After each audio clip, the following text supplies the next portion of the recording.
Hello, everybody. Glad you could make it. Glad you could join me. Hi, everybody in the chat. Um, I was just watching the patron and member questions just to make sure that I didn't overlook any final submissions, and there weren't any last second submissions this time, so that was good. Um, as usual, I will be answering the patron and member questions first. So if you have uh, anything for me in the live chat, please try to hold on to that until after I get through those. Although I did see Kirok's super chat. Thank you very much, my friend. Says this super chat is my thank you. I promise you I won't make that a habit. And thank you so much for listening. You know why. And this was about Kirok's the question that he submitted that I'll get to in the course of going through the member questions. But you are very welcome, my friend, and thank you for your generosity. Now let us get this show on the road, shall we? Let's turn to the patron and member questions. The first of which is from Michael Blank, who says, "Hey, Steve, I am curious about your workflow. When you approach a new video, what do you start with? Do you do a general script, then rewatch episodes making notes? Do you rewatch first, then script, then watch again to note and grab screenshots? Are you capturing from streaming or physical copies? Does this change significantly depending on whether it is a single episode or a topic like the couples in Star Trek? For comics videos, how do you source the images, a digital version or scans of your own copy?" Okay, lots of technical questions, which I dig. I don't get those very often. So as far as the workflow, I usually with the Star Trek videos, especially the longer ones, the Trek Actually ones, you start with an idea, you start with a thesis. This is what this video is going to be about. This is the argument I'm going to be making. This is hopefully I have some idea of what the ending is going to be, and with like the you mentioned like the best couples in Star Trek or the best friends in Star Trek. Those videos, because of the format, they don't really call for a thesis or an argument, so to speak. They're more of like a survey, but hopefully I at least have a good ending for them. And if I don't have it when I start, I'm constantly looking for it as I'm writing it. I need a good solid ending to go out on. Um, Especially with a video like that where there isn't necessarily a strong argument being made. So that's something that I'm doing as I'm writing it. Usually if it's a video that refers heavily to a particular episode or multiple particular episodes, then I will go back and rewatch that episode or those episodes before I get too far into the script. I might write the introduction of the script and then stop and watch whatever I need to watch to refresh my memory or whatever, and then go back to writing. And I almost always have there are a couple of really great websites created by Star Trek nerds with transcripts of the episodes. And so I almost always have one of those open in another tab to refer to as I'm writing, especially if I'm writing one of my smart ass plot summaries. I want to make sure that I haven't, completely missed something or misremembered something or whatever. So I have that open in cases like that. And as far as screenshots, again, there are a couple of really excellent websites. Trek Core is the main one that I use. But there's also another website called Cygnus X1 that has a pretty good database of Star Trek screen caps, especially with the Cygnus website, especially for the more recent shows, the Discovery and Strange New Worlds and Picard and things like that. So I make use of screenshots that other people have already taken, and I credit that at the end of the video. That's one of the typical credits at the end of a Trek Actually video is Star Trek screen caps by Trek Core usually, but sometimes it'll be uh, Cygnus X1. But my webcam seems to have frozen.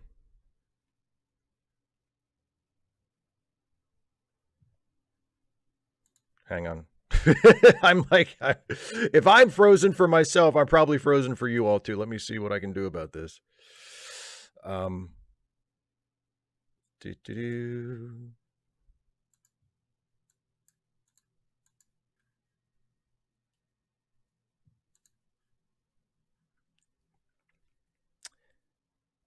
Not sure how that didn't work.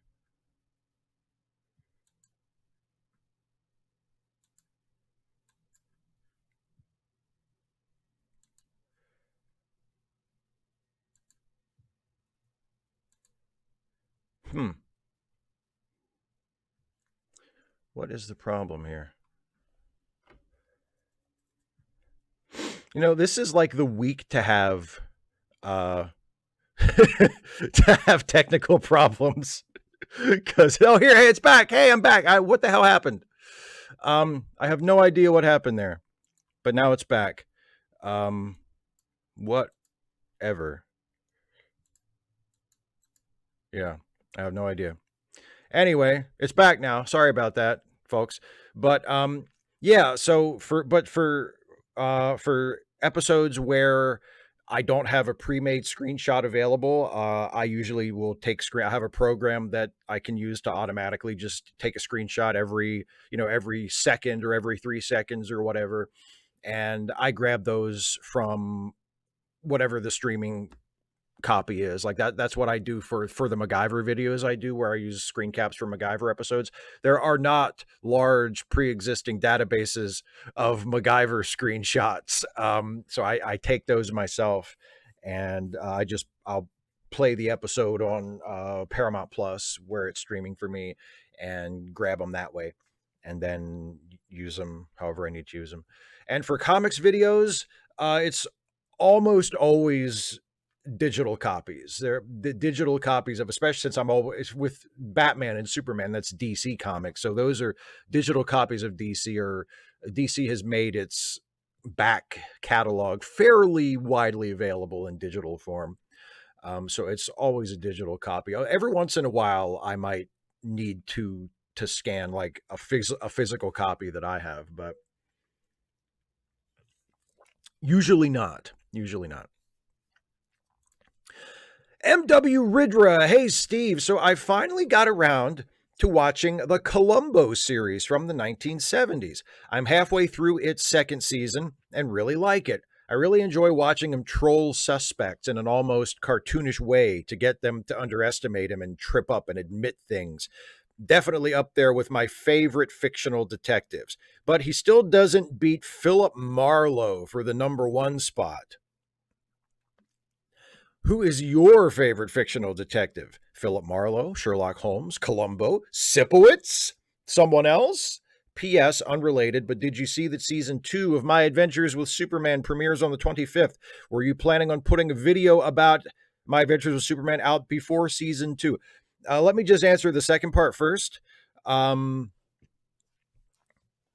I will not be putting out a My Adventures with Superman video before season 2 starts. I'll probably do something after season 2 is out. I am looking forward to season 2 because I mean, I really loved season 1, and I'm hyped for season 2. So I'll probably have something to say about it after season 2. But again, a lot of it boils down to, like, I don't want to just do a video where I just gush about the show. I mean, there's lots of shows that I watch that I don't do videos about because I don't necessarily feel that I have anything to contribute to the conversation that warrants making a video about it.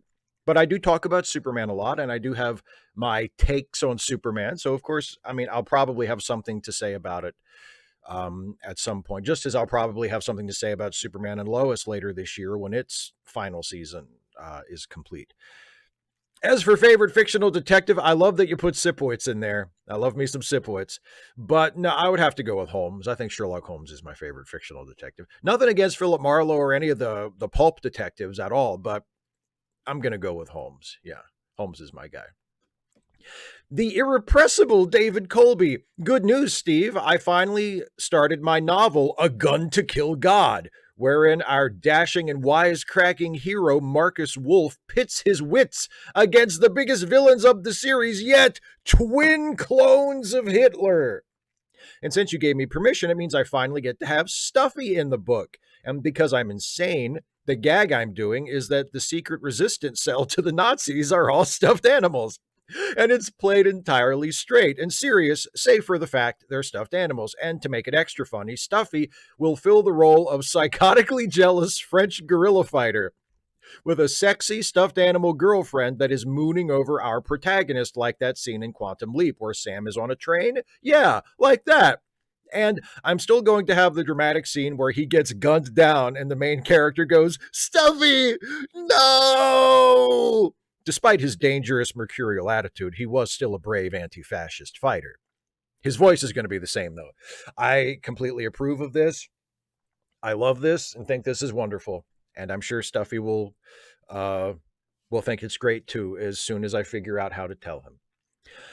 Kier, what storyline from a later series would you like to have set up in TOS? The First Contact, Borg, and Enterprise did it sort of, but if they'd had the idea in the 60s, then continued it forwards instead. This is a really easy question to answer for me, because the answer is none of them.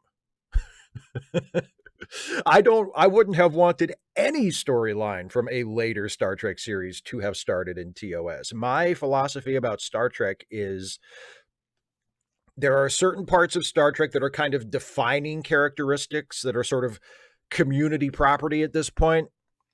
Starfleet, the Federation, Klingons, Romulans, etc., etc. You know, the logos, the configuration of the ships, the sort of the defining technology like transporters and the warp drive, like all of that stuff is community property of the Star Trek franchise at this point, and anyone who starts a new Star Trek show is not only entitled to use that stuff, but I mean, you can't avoid using it. It's not really Star Trek at that point if you're not making use of at least some of those things. But beyond stuff like that, beyond just sort of general ingredients, I want new shows in the Star Trek franchise to be new shows and tell new stories. I don't want a new Star Trek show to be reaching back to TOS or TNG or Deep Space Nine and finding stuff like to make plots out of. I don't want that. I want them to come up with their own stuff, like TNG did when it started. Right? Like for the most part, Deep Space Nine did. Deep Space Nine pulled in a few things here and there from TOS, and a few things in TNG that were kind of intentionally set up for it. But for the most part, even Deep Space Nine, that was concurrent with with the last years of TNG and the first years of Voyager, was mostly doing its own thing. Like, even though there were other recent Star Trek shows happening, you know, during its production run, that it could have made far more frequent reference to, it mostly didn't. It told its own stories that began and ended on its episodes and did its own thing. And that's what I think a new Star Trek show should do. So the answer is none. I don't want there to have been any storylines from a later Star Trek show that were set up in TOS. That is exactly the opposite of my philosophy of how it should be done.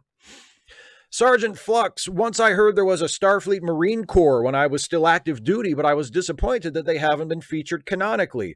What are your thoughts on the Starfleet Marines? Would it be cool to have a series with them in it, or based around a Marine colonel and the unit he, she, they commanded?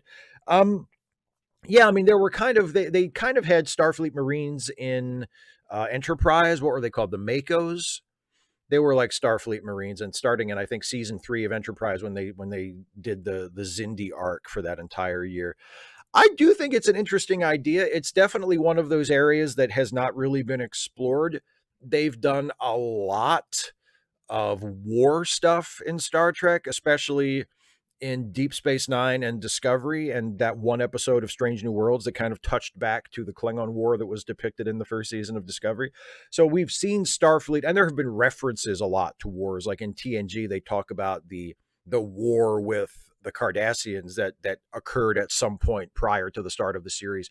So, you know, we've heard about war in Star Trek, and we've seen war in Star Trek here and there, but it's always fought by the same characters that we follow regularly, who aren't primarily soldiers. They just kind of get pulled into it by necessity.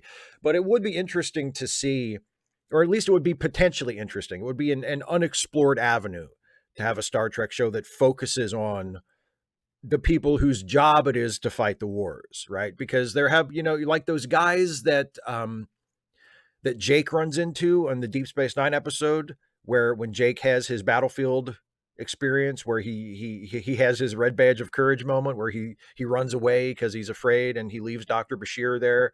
And then it turns out Bashir is like a goddamn hero and brings the medical unit back to the underground base from the runabout, and he runs into a guy. Jake runs into a guy who's like a Starfleet soldier, and he doesn't have a uniform like we've ever seen a Starfleet guy have before. It's just like a black uniform with a red stripe across the chest to indicate, I guess, his operations division.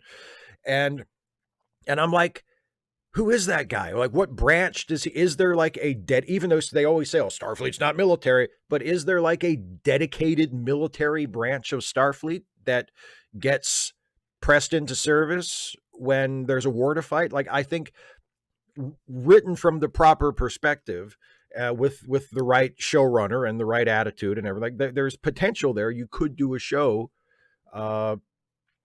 based on that idea. You know, at least it's something that's never been done in quite that way before. So yeah, it could be interesting. Not guaranteed, but it could be interesting. Larry Bliss, aka Lawrence of America, who lives in North Carolina but is not a right-wing nut job. It's time to play Star Trek HR musical chairs. In an unexpected resurgence of 21st century corporate bullshit, Starfleet has mandated that every starship captain be reassigned to a new ship, using time travel if necessary, to make the perfect match. Your mission, should you decide to accept it, is to reassign Starfleet's hero captains to new postings on the various Enterprises or Discovery or even Deep Space Nine. What are your choices for second best pairings? I'm not going to go through every single one, but the two that occur to me as being good fits are, I do think Captain Pike would do just fine on Captain Picard's Enterprise. I feel like his command style, such as we've seen so far in Strange New Worlds, and just his sensibility, his overall vibe, I think would fit right in on the Enterprise D. And I think Captain Sisko would probably do just fine as the captain of the Discovery, because you know, the Discovery has, especially in like the early, like if Captain Sisko kind of came in and took over for Captain Lorca in season 1, I feel like that, because a lot of people compared Lorca to Sisko in season 1 before the big twist was revealed about Lorca's true identity. The sort of, you know, do what needs to be done, morally ambiguous, like, yes, I have my principles, but I'm willing to set them aside if I think I need to in order to accomplish the mission or do what's right. Like, I feel like Sisko would have fit into that role just fine. So Sisko on Discovery, especially early, like season 1 Discovery, and Pike in Picard's Enterprise. I think those would both be at least acceptable matches. Dana, who could not care less about baseball, but does love a good story. And I don't think Dana is here with us tonight. Dana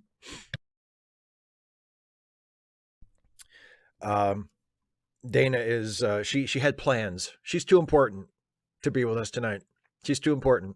You know, she had other shit to do. And that's what she told me. She said, look, I'm not coming to the live stream tonight. I've got other shit to do. And then she said, fuck you. That's what she said to me. She looked right in my face and she said, fuck you. I'm not going to be in the chat. I'm not going to be there to go TikTok Shives. I'm not doing any of that silly hokey horse shit. I got shit to do. And then she spat at me, which was weird because it was a Zoom call and she only just ended up spitting on her own camera. It was kind of gross, to be honest. But anyway, Dana's not here, but she did want me to tell this story to y'all. She says, hey, Steve, happy Friday. Will you please tell us the story about how you got your dad to chase you around the house just by telling him about Cal Ripken hitting a home run? So this will be the third time I've told this story in 2 days. So I'm going to try to tell it as though I haven't already told it a couple of times, and I'm kind of getting sick of telling it. But I told this story to Dana, and she got a kick out of it. So here it goes. So we're talking September 1995. Cal Ripken is about to break the all-time consecutive games record set by Lou Gehrig. He's about to become baseball's Iron Man, okay? Game number 2,131 in a row for Cal, surpassing Lou Gehrig. And in that game, where really all Cal had to do to break the record was just play in the game, because that's all it's the consecutive games record. So he didn't have to do anything in particular in the game, just play. So he was in the lineup. He's playing the game. He's going to break the record no matter what. But during the game, Cal hits a home run.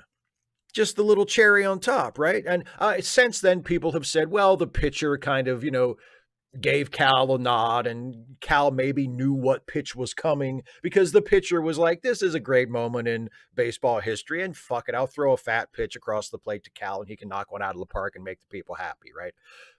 I don't know if that's what happened or not, but I've heard that story. If that is true, that doesn't bother me at all. I don't give a shit. Either way, the moment of Cal Ripken knocking one over the wall at Camden Yards during the game when he breaks the Lou Gehrig record, it's one of my favorite memories of watching baseball. And I was so excited when this happened that after Cal hit the home run, I ran upstairs and I found my dad, and my dad was in one of the bedrooms upstairs. And back then at my house, we didn't have central air conditioning. So when it got hot, we still had to put the air conditioner in the window. And this was September, so he was taking the air conditioner out because back then September was cool.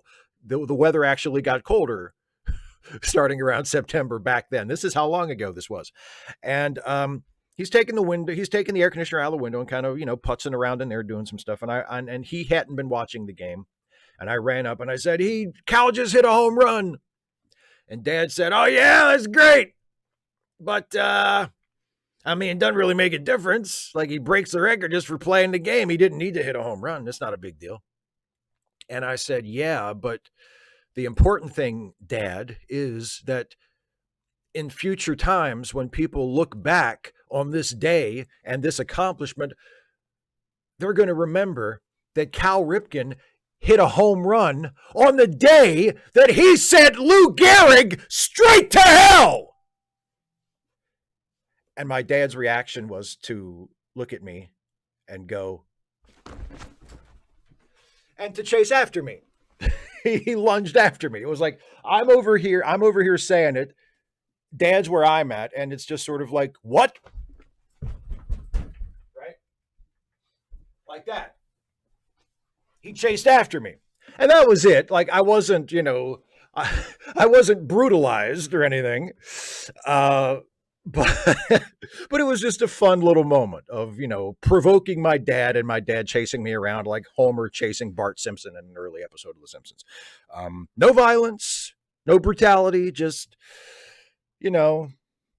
just some playfulness between father and son. It was nice. So anyway, that's the story. The Thinking Cat. Have you ever considered trying to talk to some of the old atheist people? Like, say, Vadim Newquist or even Kevin Logan, as both are active on Twitch, and really seeing how crazy the Trump 2025 plan is.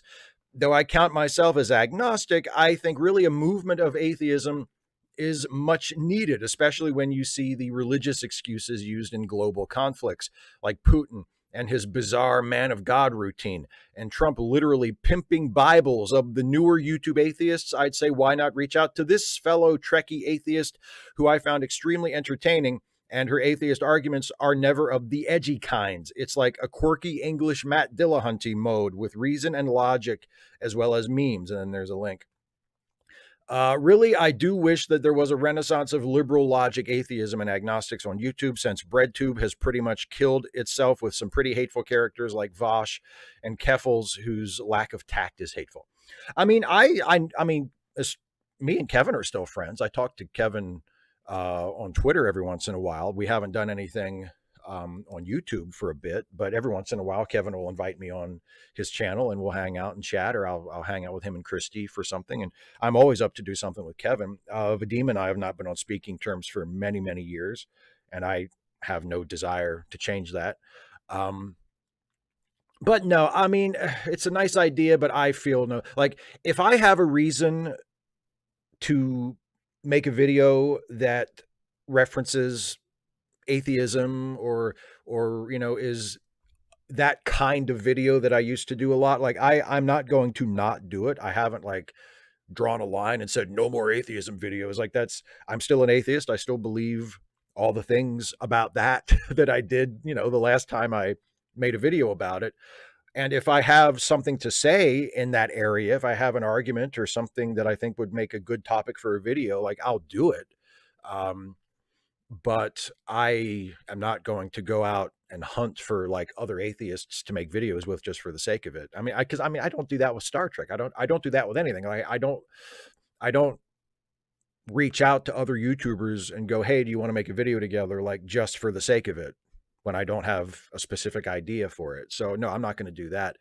Um, but sure, it would be nice if there was a reasonable, respectable group of atheists on YouTube or anywhere else that could counteract Trumpism and the various other political shittiness that we have in our world. I think that that could only help.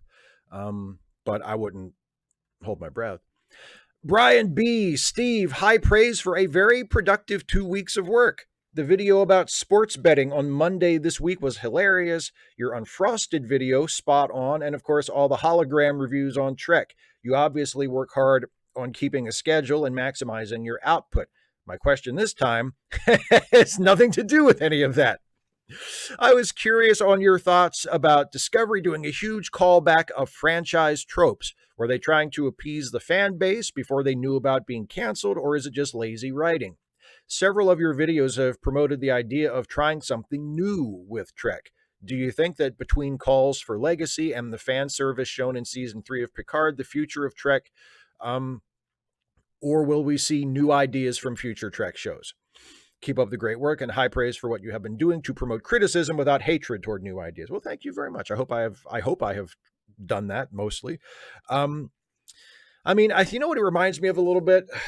I mean, some of it I blame on the fans, but I can't blame most of it on the fans because the fans aren't the ones that do the show. It's the studio that makes the show and makes the decisions. And when studios and showrunners, and there's definitely a distinction there, like showrunners are creative people for the most part, and studio heads are the opposite of that. But, you know, showrunners feel pressure from the studios or are often working under directives from studio heads. And also they, you know, they want to have a successful show and they'll make certain creative decisions on the basis of whether or not they think it will make the show more successful. And a lot of the fan service, a lot of the pandering, a lot of the reaching back and pulling in familiar stuff and making connections to older successful shows and that kind of thing, not just in Star Trek, but all over popular media. It reminds me of like an episode of Kitchen Nightmares where Gordon Ramsay is trying to talk the owner of the restaurant into embracing a new menu and a new decor and changing up the way they do business in order to attract a larger customer base. And the restaurant owner is extremely reluctant, and they're just like, well, that'll, you know, what about our loyal customers? What about our loyal customers? We have to serve our loyal customers. And Gordon Ramsay will say, you know, there's nobody in the dining room. Like, your restaurant is failing because you have no loyal customers left. So you're making decisions to try and appease them, but there aren't enough of them to keep you in business. And of course, Star Trek is not there yet. Obviously, Star Trek is actually, as far as I can tell, Star Trek is doing very well, commercially, financially, what have you. At least the studio certainly seems willing to invest a lot of time and money in it, which is great as a Star Trek fan. But I fear that if they continue down this road, eventually they will be in that situation where they will have catered so much toward the hardcore fan base that they will have lost the ability to attract new fans, that gradually that hardcore fan base will erode and it will be a smaller and smaller and smaller audience every time there's a new show. And eventually there just won't be enough of an audience to sustain it because they will have they will have pandered and fan serviced themselves out of business. And if that's the reason that they stop making Star Trek, that will kind of suck, you know? So I feel like it's that kind of thing. As for Discovery, like, I mean, Discovery deciding to make its its central main storyline this season a tie-in to a plot from like a second or third tier TNG episode. Like it's not even that good of an episode. It's not a bad episode of TNG, but it's like, okay, that was fine. And it's like you're going to take a plot point from this like relative decent but relatively forgettable episode of TNG and you're going to make that the starting point for the plot for what turns out to be your final season. That's not a decision I would have made, but the nature of the MacGuffin and the fact that the MacGuffin in this current season of Discovery is a TNG Easter egg is not one of my major issues with it. I would not have done it that way. I would have not had it be a tie into TNG at all. I would have come up with something else. But the Easter egg nature of the MacGuffin is not, for me, one of the big problems with Discovery this year. It's the same problems that Discovery always has. Which is they can't do, they have never been able to do this kind of writing consistently well. We're 5-6 episodes in now, and I've just lost all interest in this story. I don't care about any of this. I'm still there for the characters. I like the characters. I like the performances. I like the way the show looks. I like all of the stuff I have always liked about Discovery, and I am bored by the part of Discovery and frustrated by the part of Discovery that I'm always frustrated by, which is the ongoing story. I couldn't give less of a shit about it. And it's not because it's a TNG tie-in. It's because it's just a very poorly told, boring story that I've not been given any reason to care about for the last couple of episodes at least. The Poor Broke Some Random Geek. Back in episode 271 of Social Justice Alchemy, John Brockman expressed his worry and concern for me of basically committing financial suicide for not taking care of my credit card debt. I have $24.5 thousand worth of credit card debt. I got emotional hearing that and trying to explain myself, but also trying to keep a brave face. I nearly lost it.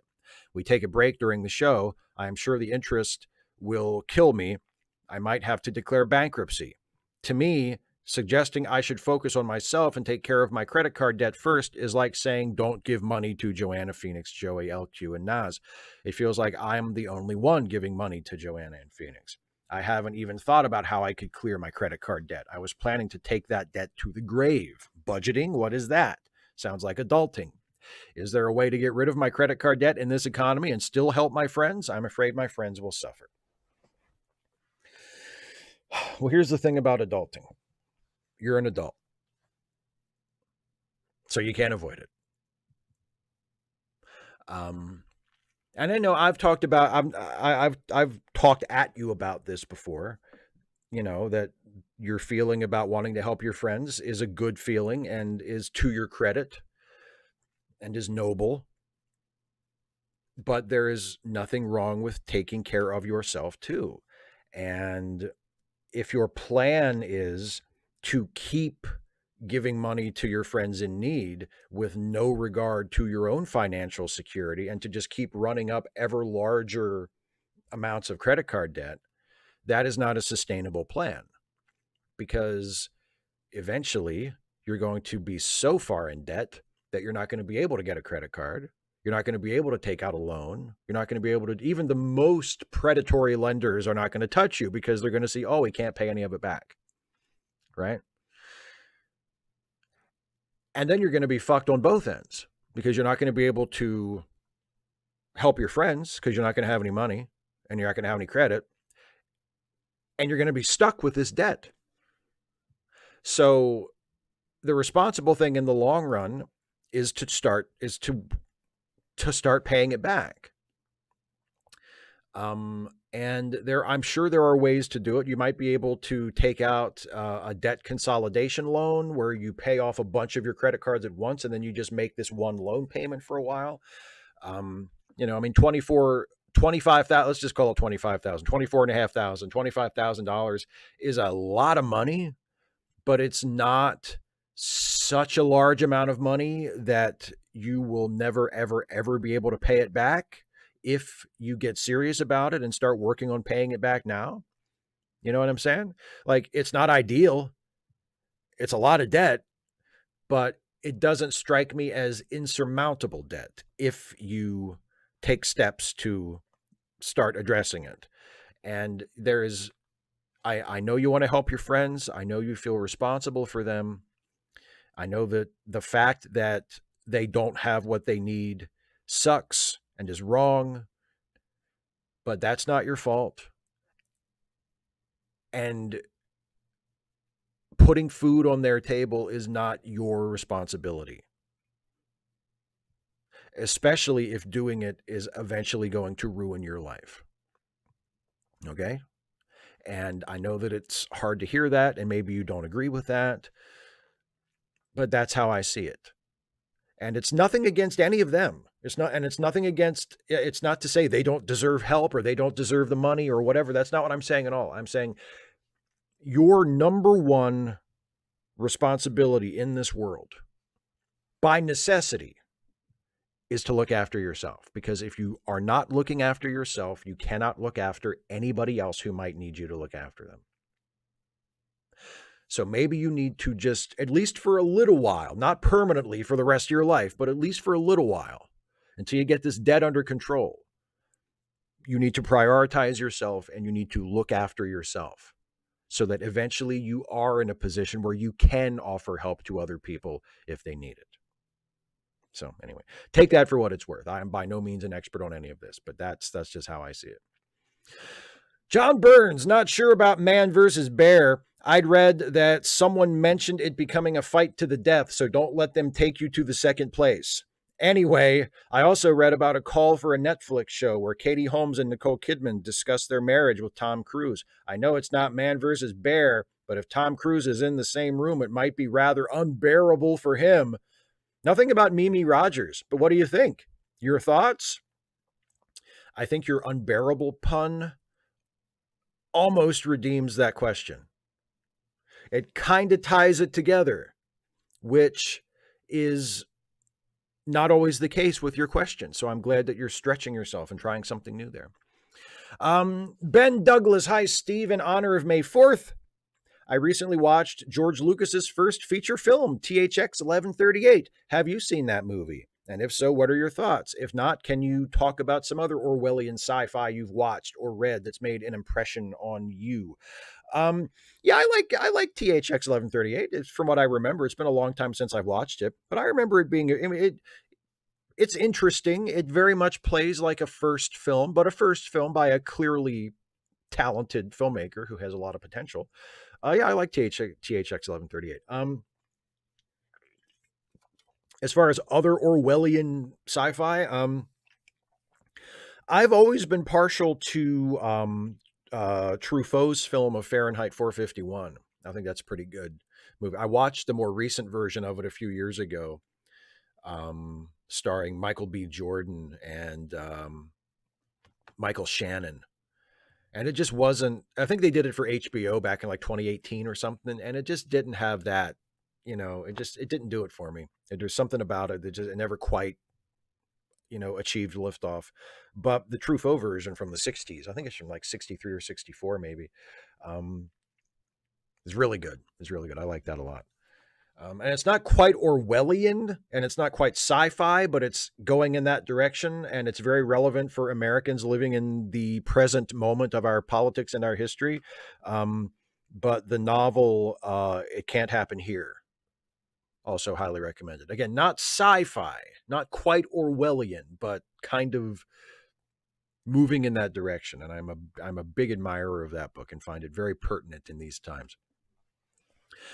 General Contact Unit Problem Child. I find it so hard to mentally cope with the fact the election is a toss-up.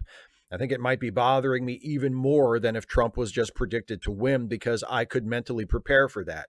Having it be more or less 50-50 has me in this headspace where I vacillate between optimism about Biden winning and anxiety about Trump winning. Make sense? 2, I agree the guys getting mad about the man or bear thing are mostly assholes. But can I just ask, do you think that hypothetical question existing does any good? The guy who created it said he wanted men to think about how women view them. And I kind of feel like a vague hypothetical that can be interpreted multiple ways, i.e., are we meant to assume the bear and man are hostile or not, that involves comparing men to animals, is just an awful way to go about it. Like, I don't want to call him a liar, but it almost seems designed to provoke a negative reaction from any dude who isn't already on board with rape culture being a real thing. As for your first question, yeah, it makes perfect sense. It makes perfect sense. And I'm kind of in the same boat. I don't think I have as much like in the moment anxiety about it that you do, at least not based on how you've described it in previous questions. But I am annoyed and frustrated and outraged and confounded by the fact that this election is so fucking close. You know, that this, like, how is this even like, how is this not like 70-30 in Biden's favor? This is ridiculous. This should not even be remotely a horse race. And maybe it won't be. Maybe by the time we get closer to election day, it'll be more like an Obama Romney thing, where it's like after a certain point it just goes, oh, okay, like we're good, you know. I don't know. But as for number 2, honestly, I think a lot of the problem with the reaction, especially the reaction of men to the man or bear thing, is a result of people overthinking it. Like, I take the guy who created it, who started it, I take him at his word. I believe that's what he was trying to do. I think to me, it's obvious that's what the point of the question was. And I think the people who are, and obviously there are the bad faith people who have a problem with it, who get all up, you know, like, oh, it's just misandry and it's more feminist bullshit. Like, there are like the bad faith people who are just anti-feminist and anti-woman and just reactionary and are going after it for that reason. But the people who aren't in that group, who are expressing the kinds of concerns that you're alluding to, I think that's the result of overthinking it. You're overthinking the question. You say, well, it's hypothetical and you can interpret it different ways. And, you know, what about the hostility of a bear versus a man, and the level of danger with a bear encounter versus a man? And what about what kind of bear, et cetera, et cetera. That's all overthinking it. The point of the question is, I asked so many women, would you rather run into a man or a bear in the woods? And almost all of the women said they would rather run into a bear than a man. And what does that tell you about the level of safety that women feel around men, generally speaking? That's the point of the question. Anything deeper than that, anything beyond that, any attempt to interpret it in any specific way, or to account for, you know, this kind of bear or that kind of bear, or is it a fight, or are they just running into each other, or do you just, I mean, that's, you're overthinking it. You're overthinking it. It's a very simple question. Yes, you can interpret it lots of different ways, but I don't think that's the intention. And that's not the intended point. And if you care about the intended point of the whole exercise, it's this. Most women would choose the bear. Anything to try and make it more complex than that, I feel like, is missing the point. Agent Meister, who would swim across an ocean for Jim Kirk, but wouldn't hop over a puddle for William Shatner. Peldor Joyce, Steve, I was racking my brain wondering what to ask you this week, and I was suffering from option paralysis. So I compiled a list of pairs from across the Trek franchise, and I'd like you to tell me which you like most, hate least. I hope you don't think I'm sneaking a dozen questions in the back door when we're only allowed one, and please feel free to give a Trek Actually length explanation for each of your answers. Okay, I'm just going to do quick and dirty, okay? No explanation, because you do have a bunch of those. Okay. Kirk or Picard? Kirk. Kang or Kern? Kang. Tomalak or Sela? Tomalak. Spot or Porthos? Well, Spot, obviously. Voyager Bridge or Enterprise E Bridge? Enterprise E Bridge. Gorkin or Gull Madred? I give both David Warner. I like it. Gull Madred. Loaxana Troy or Neelix? Neelix. And coming from me, I feel like that requires no explanation.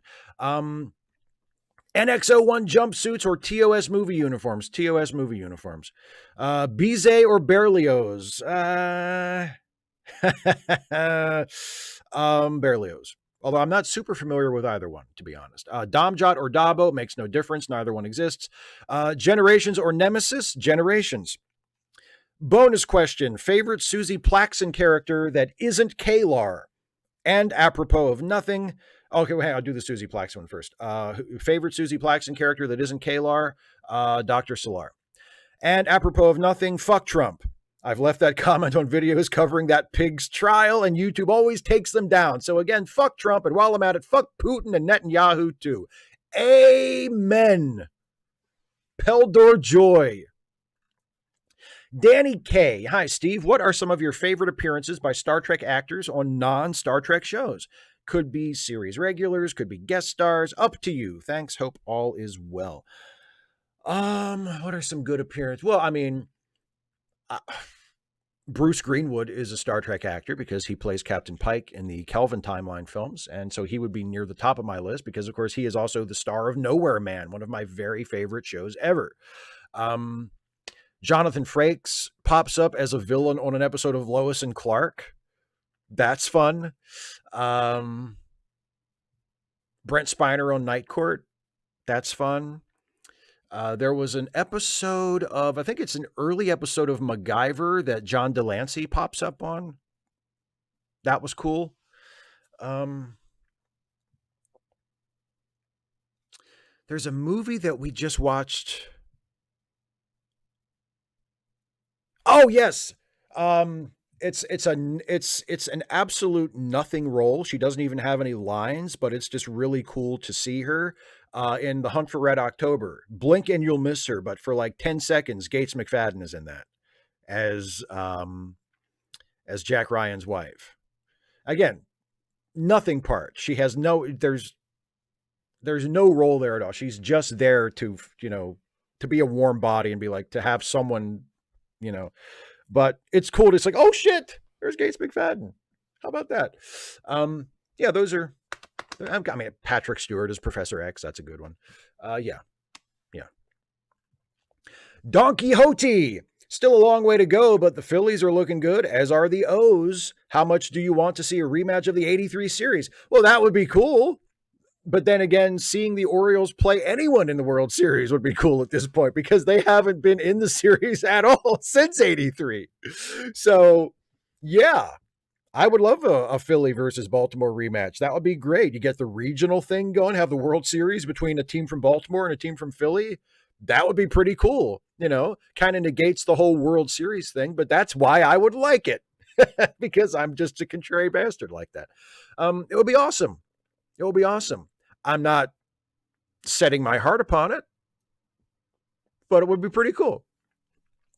Said Merck, hey, Steve, Gremlins. The little bastards have always been with me, as my mom put the movie on every Christmas Eve.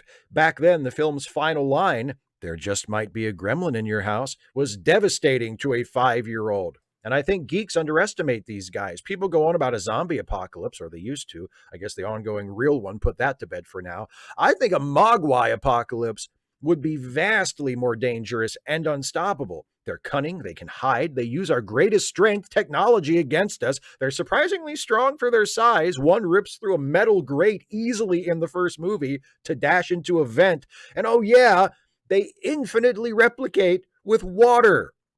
One of the most prevalent things there is. Sure, we could be safe in sunlight, but every night they'd be making more of them and less of us. The world would end with gremlins eating each other forever. Any thoughts on gremlins or their comedic apocalypse? Well, only just that I can relate when you say the idea of there might be a gremlin in your house was devastating to a 5-year-old. I can relate to being a kid and watching a comedy that has a horror movie overlay to it and not getting the comedy part and just being scared by it. Yeah. I think Gremlins was a little bit like that for me too. I don't remember it as clearly, But I remember watching Gremlins when I was a kid and liking it and having like Gremlin action figures and having, um, like a stuffed Mogwai, right? Uh, but I also found it really scary. And now as an adult, it's like not scary at all. But as a kid, yeah, it did kind of scare me. And I'll tell you another example of that. Not it wasn't a comedy, but um, the Incredible Hulk, the Bill Bixby, Lou Ferrigno Incredible Hulk. Now, one of my favorite shows ever. Like I love the Incredible Hulk, one of my favorite shows ever. But when I was a kid, and that show would come on, and he would start to turn into the Hulk, and you get that music sting, and Bill Bixby would get that like shocked like expression on his face, and his eyes would be white, and it would be, I mean, and it terrified me. It terrified me. I couldn't watch it. Like I would leave the room. I would turn off the TV. I hated it. And now it's like my favorite thing ever, or one of my favorite things ever. So yeah, I can relate to that part of it for sure. And I was definitely a Gremlins fan when I was a kid. Stephen G. Clenard. Hey, Steve. There's a credible rumor going around, wink, that Toni Collette will have a recurring role in Star Trek Legacy, playing the daughter of Admiral Alina Nechayev. Was that monkey on her back until her dying day? Anyhow, what's your favorite Toni Collette movie? Mine is Velvet Goldmine. Fight me on this. Hashtag I gots the mott. Little Miss Sunshine. Isaiah Taylor. So, Steve, I have a rather embarrassing thing to admit. Despite being black, a male, and living in the deep South, Tallahassee, Florida specifically, I have a worryingly poor understanding of the American Civil War. I know the obvious stuff, slavery, Gettysburg, Antietam, and the like, but given current events, I need to seriously consider brushing up on my Civil War history. Ken Burns' 1990 documentary, The Civil War, is obviously the first on my list, but what others do you recommend, Steve? I came to this conclusion when some Texas politician said about the aggressive police crackdown of the anti-war protests, "This is how we do things in the South." Holy fucking shit. Do people like this exist in the 21st century? Yikes. I have movies like Glory and Gettysburg, but what others would you recommend? A lot of the South is still stuck in its methed out antebellum slumber. Help me, Steve. What is wrong with the South? I don't know, but there's something wrong with it, especially when it comes to this shit. You're absolutely right. Um, Ken Burns' Civil War documentary is a great place to start. You can't completely take it as gospel, but it is a really good overview of, the major issues and the major events and the major figures. So yeah, I would highly recommend the Civil. I have the Civil War on. I have the whole thing on DVD, and it's also saved in my list on my PBS channel on Roku. I often will watch episodes of the Civil War just if I have nothing else to watch because I just love it so much. It's one of my favorite things. Um, God, I'm such a white liberal. Ken Burns' The Civil War is one of my favorite things. Sometimes I just watch it just to watch something. That's me. So that's good. There's a really good documentary. It's probably not quite what you're after, but it just came to mind. And I'm not sure how available it is anymore, but there was a documentary about 10 years ago called Death in the Civil War that focuses on the way that the Civil War really transformed the way America deals with death and the cemetery industry and the memorial industry and just the way this for all of I mean, the Civil War was like a bomb going off in the middle of American history. Like it changed everything. It didn't just affect politics and things like that. It was a massive seismic shift in American culture. And one of the ways it was in the way we dealt with death. And so that I found that to be a very, very interesting documentary. It's not quite the kind of history that you're talking about, but I would recommend it nonetheless because I thought it was excellent and very, very educational. Um, And if you're looking for something that's just fun, that has no educational value at all, but is just a hoot and good entertainment, I would recommend North and South, starring Patrick Swayze and Robert Reed. Um, Again, and also Jonathan Frakes in a small supporting role, but he's not really, it's not really about him. Um, Again, not a source of fact at all, not to be taken as educational material in any way, but an entertaining, delightful little cheesy soap opera starring the king of cheese, Patrick Swayze. Wolfie Basach, hi Steve. Just after I was born, the ghosts of my ancestors looked down from their celestial heights, comfortable in the belief that the man-child lying in the crib below was certain to seed a mighty generation of the proud family name. However, all this expectation was brought into sudden doubt 10 years later, when I was trying to pull off a pair of rubber boots that were at least 3 sizes too small. I was frantically pulling at the boot when my foot suddenly shot out like a cork from a bottle of Bollinger, and I kicked myself squarely in the buttocks. If they'd had breath, the ghosts of my ancestors would have been holding it at this point as I rolled around the yard, hands on throbbing nuts, thinking that holy Armageddon must be going on inside my underpants. Thankfully, minutes later, the pain had ebbed away without any lasting damage, and thus order and harmony were once again restored to the heavens. So my question is, what's the most painful thing that's ever happened to you? Well, it's cheating a little bit because I don't really remember it, but which I can't even remember what side of my fucking face is it on. It's this one, right? No, it's this one. It's this one right here. I have a scar on the side of my face, and right like off the corner of my eye. And I got that when I was 3 years old. And I say it's cheating because I think it was probably the most painful thing that's ever happened to me, but I don't really remember it. But what happened was I had gone with my mom grocery shopping, and we pulled into the garage, and I was in the back seat, and not in a car seat, negligent parenting.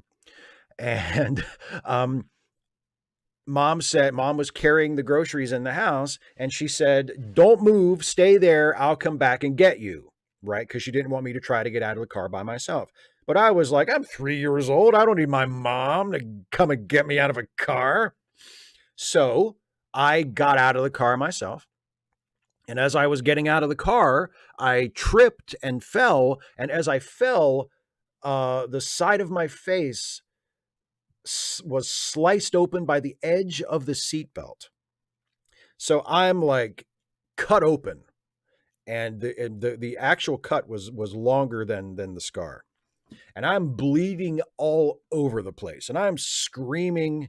And my mom goes and gets our next door neighbor, who was a nurse, and she comes over and she checks me out and stops the bleeding and everything. And they decided that it wouldn't need stitches. I'd be okay. I didn't have to go to the hospital to get stitches, but they bandaged it up, and and it, of course, it healed, but there's still a scar there. And I remember blood, and I remember yelling and being very upset, and I remember sort of being tended to by my mom and by our neighbor, but I don't remember any pain. Although I'm sure there must have been some. But I guess I've spared myself the memory of that. I blocked that bit of it out. But that's probably the most painful, or at least the bloodiest thing that's ever happened to me. At least I got it out of the way early. And I also have a story that is the opposite of what you're talking about.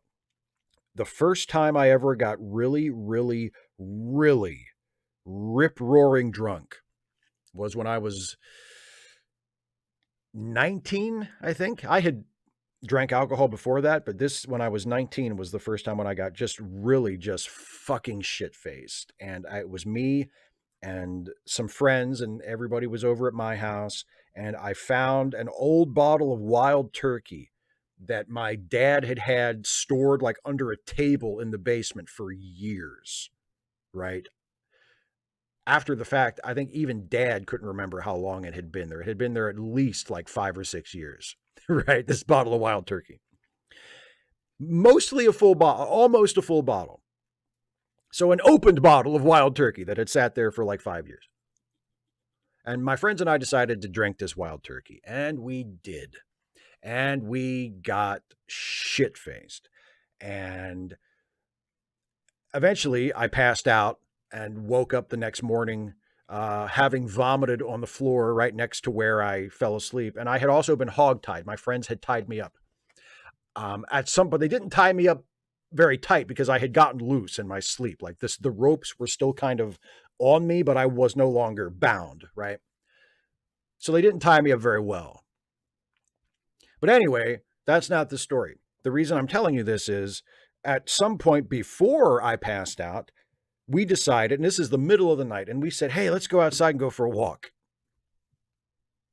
So we went outside and went for a walk, and we went down the hill in my backyard, and then we went back up the hill in my backyard, and it was me and my friend, I think it was Scotty, my friend Scotty, and we were walking arm in arm, drunk as fucking skunks up this hill, and we're about halfway up the hill, and Scotty just starts laughing. I mean, just dying laughing. And I said, what is so funny? And he said, didn't you just feel that? I said, feel what? And he said, I just hit you in the nuts.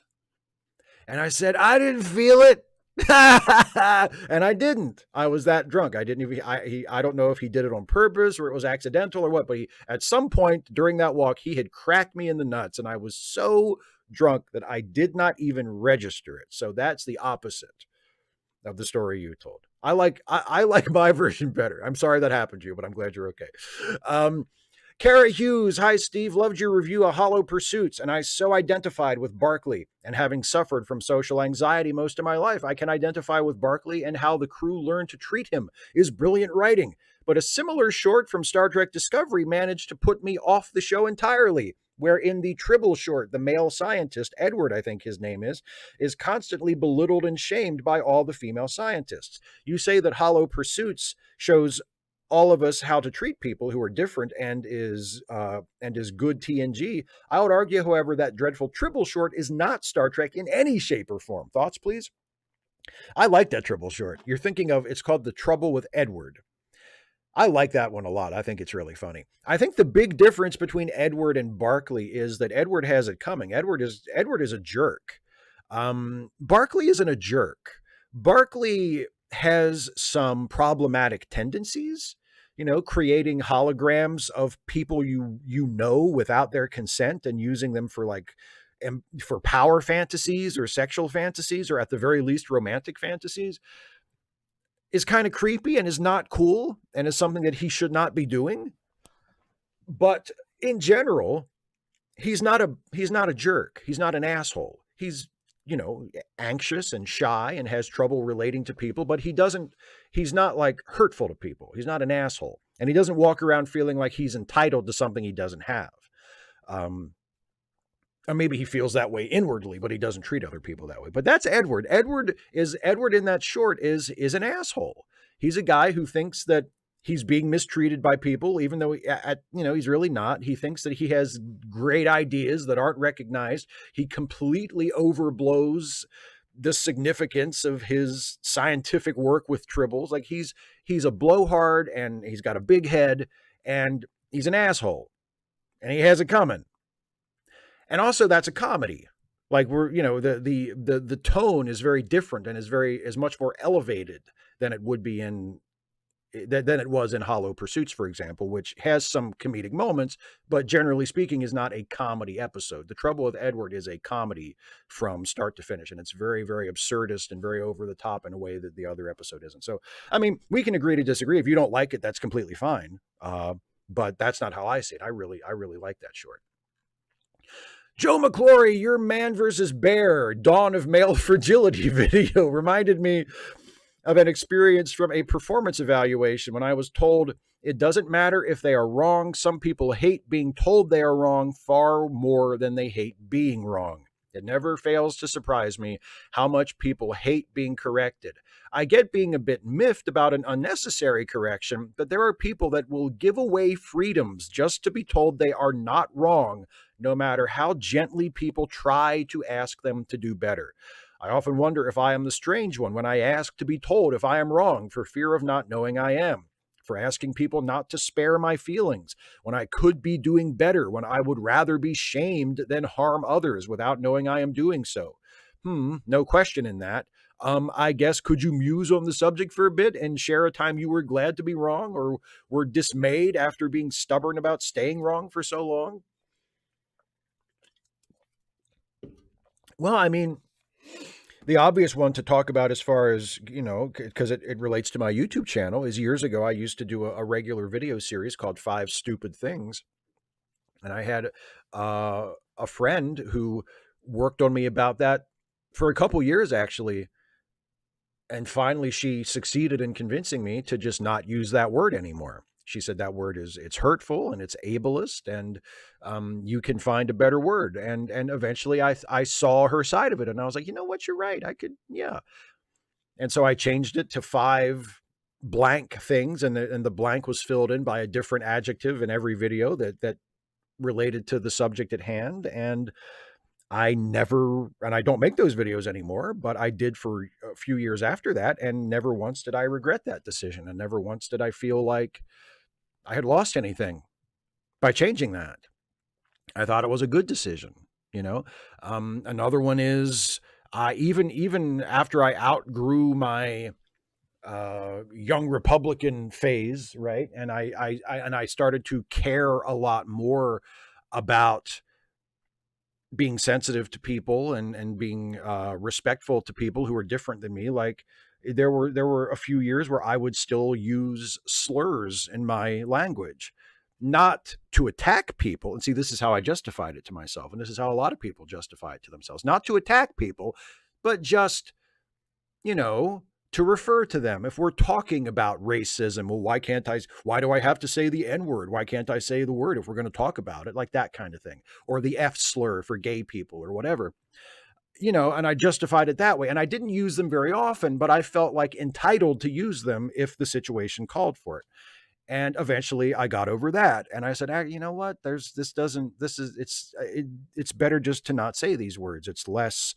There's less chance that you will hurt someone unnecessarily, and it might help to normalize for other people that they shouldn't be saying them either. And, it just, so, and again, it's one of those things where it's like, why did it take so long for me to see the light about this, so that, but you're right about people would rather be wrong than be told they're wrong. I think I've said this before. Maybe I've even said this in videos before. I probably have in some way, that a huge part of the grievance of conservatives, a huge part of the opposition to political correctness or wokeness or whatever it's called, is people who really, really, really resent being told that they should change something, being told that they should maybe think about changing the way they speak or changing the way they act. Like, nobody passed a law, nobody said you're going to prison if you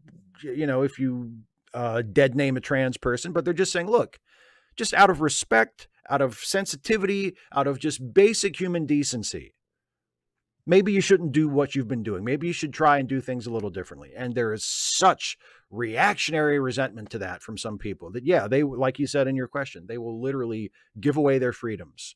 They will burn down everybody's house rather than mow their own lawn, right? That's just the way they are. So yeah, you're absolutely right about that. Russell, hey, Steve, thank you for allowing me to explain this question in a more detailed sort of way. Anyways, I'm troubled by something. I worked for a boss who is HR, by the way, used to be my manager, a person I once highly respected, to having no respect for another human being. I recently hired a trans man. Best applicant out of the people I interviewed. Also has experience, not only in the job detail, but the software we use. He very easily trained, and sad to say, him and my last hire, the weekend overnight guy, are better than employees that has been with me for some time. But that's neither here nor there.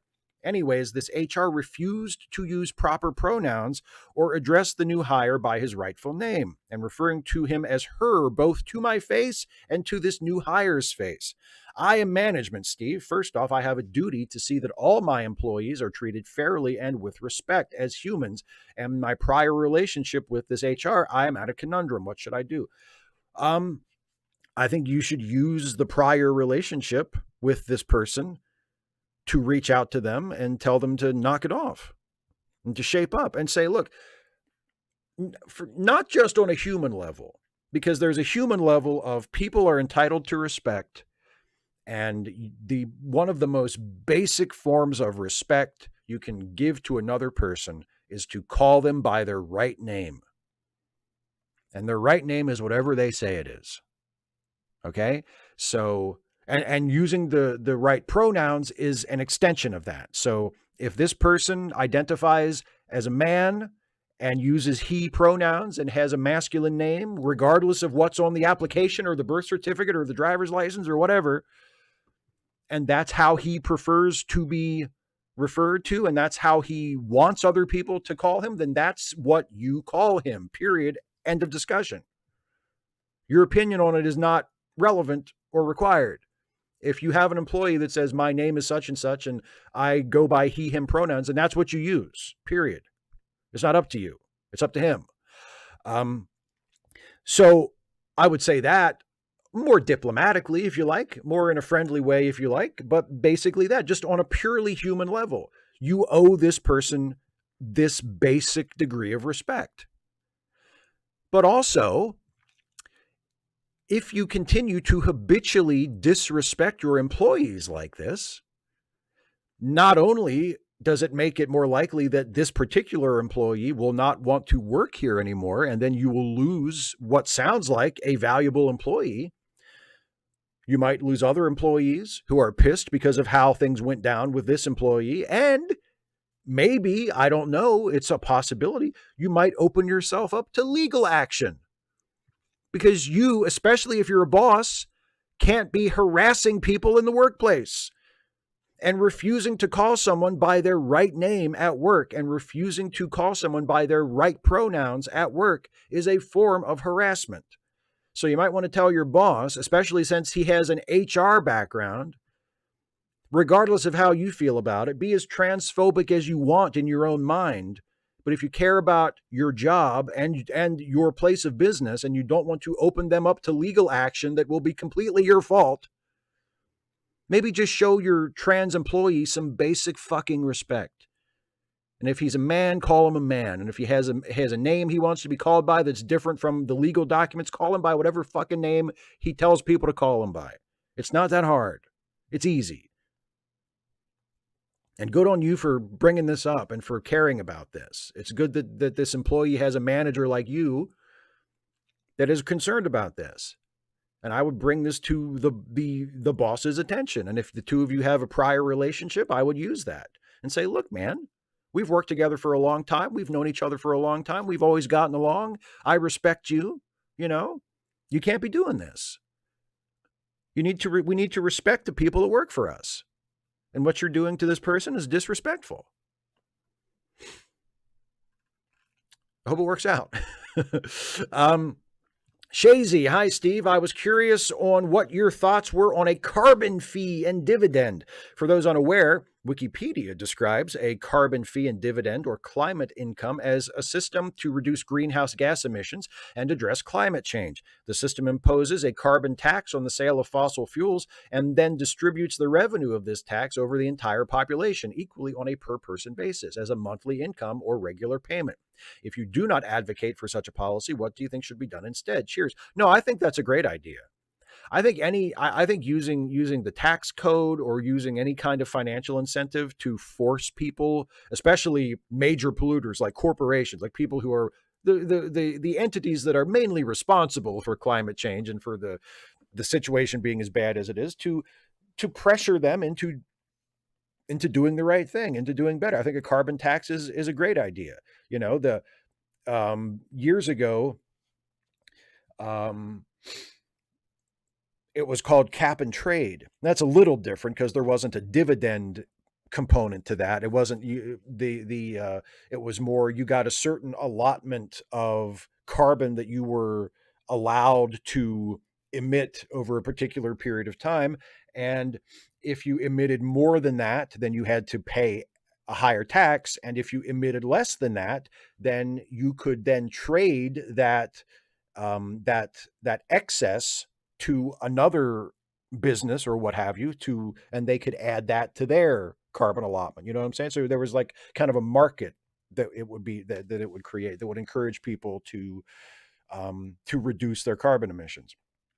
I thought that would have been a nice idea to try. I don't know if it would have worked or not, but it would have been something to try. But yeah, I love the idea of a carbon fee and dividend. I think that's a great idea.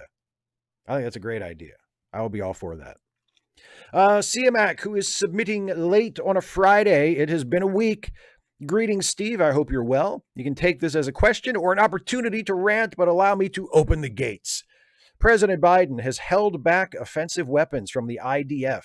This is a major, unprecedented change in U.S. posture toward Israel and their war on Hamas.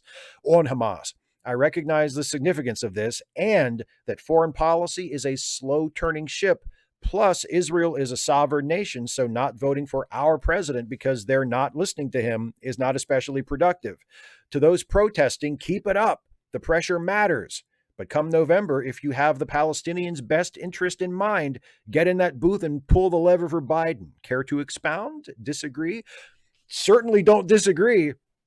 I agree completely. And I'll expound a little bit here, but actually by pure coincidence, I'm writing a video on this exact subject right now. And I'm probably going to finish the script either tonight or tomorrow morning because I want to shoot it tomorrow and have it ready for Monday.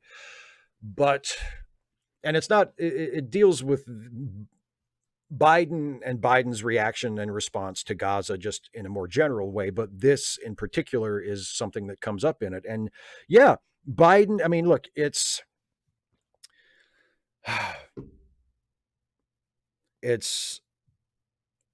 sad that it is so unprecedented.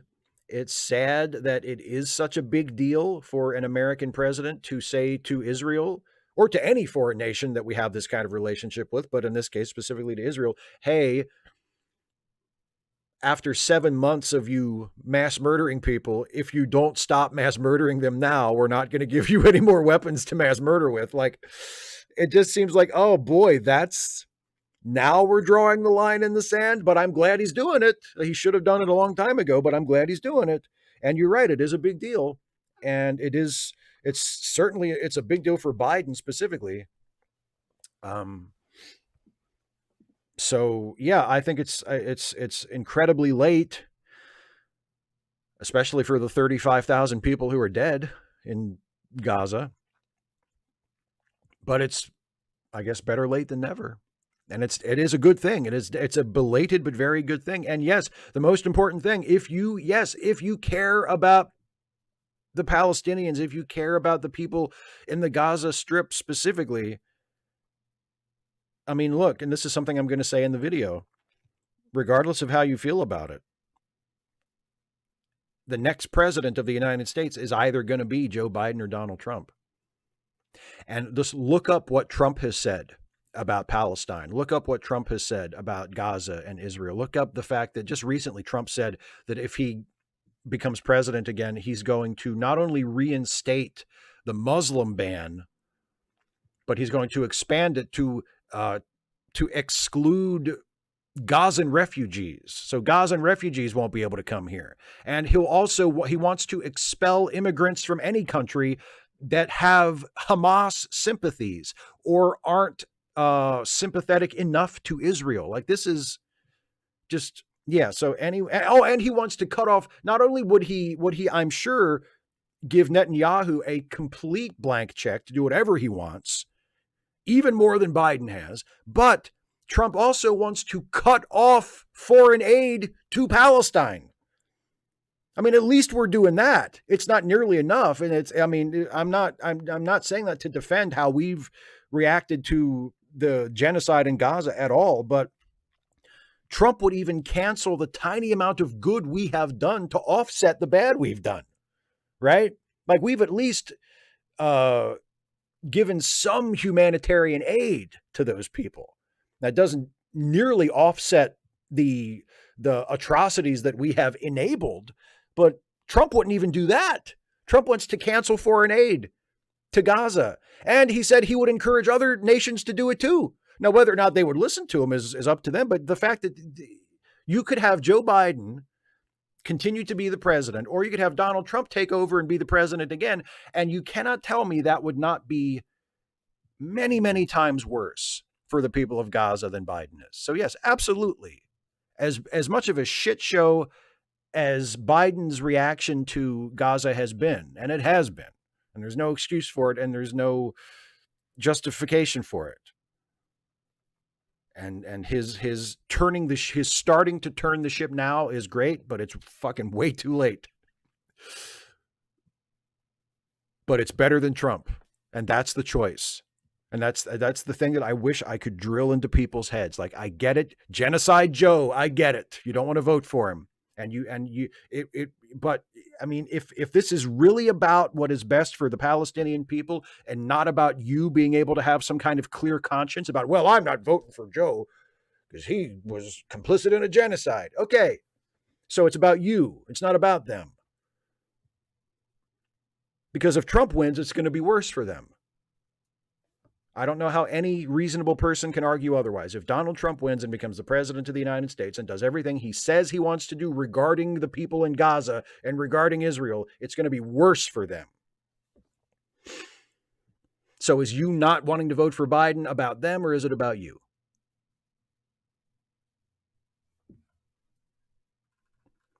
And finally, last patron and member question from Air One Fire, a man who is metaphorically fucked. I've been metaphorically fucked. I don't know if I like it. I like getting fucked the other way better. Anyway, hi, Steve. Happy birthday month. Well, thank you. My brain is in a difficult place, so I'll ask only this. What classic movies can you recommend me? Ones that you haven't reviewed yet on Late Seating. I like and dislike mostly what you and Jason do, with exceptions maybe like The Right Stuff, Lawrence of Arabia, Mulholland Drive, all of which I fucking hated. I love your show, but I would sometimes like more positive recommendations instead of not recommendations. See you at the live show. That's a bad sign, and best wishes. Just so my memory would not fail me before the show, having seen your question, I went ahead and turned to my Flick Chart page, where I have a fairly representative listing of my opinion on movies. And there are several movies on the list that I don't think we have done on Late Seating. Ikiru, classic Akira Kurosawa film. I don't think we've done Ikiru on Late Seating. We might have, but I don't think we have. That's a great one of my favorite movies ever. Beautiful, beautiful film. Paths of Glory, great Stanley Kubrick movie starring Kirk Douglas. Let's see, The Lives of Others. The Lives of a Great movie. From 2006, a relatively recent. I'm not sure exactly how old you're looking for as far as classic films, but goddamn, it's a great movie. Dog Day Afternoon, directed by Sidney Lumet, starring Al Pacino, great movie. The Night of the Hunter, the original Night of the Hunter, starring Robert Mitchum, directed by Charles Lawton, also starring Shelley Winters. Great movie. Oh, great movie. Jules and Jim. I mentioned Truffaut's Fahrenheit 451 earlier. This is also directed by Truffaut. Maybe Truffaut's greatest film, starring the legendary Jeanne Moreau, one of cinema's great actresses. Again, one of my favorite movies, Jules and Jim. Just, oh, so good. Let's see. Oh, Out of the Past, another great Mitchum movie. Great film noir.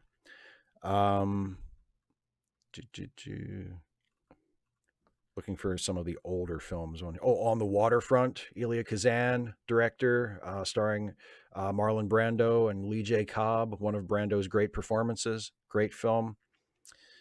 Let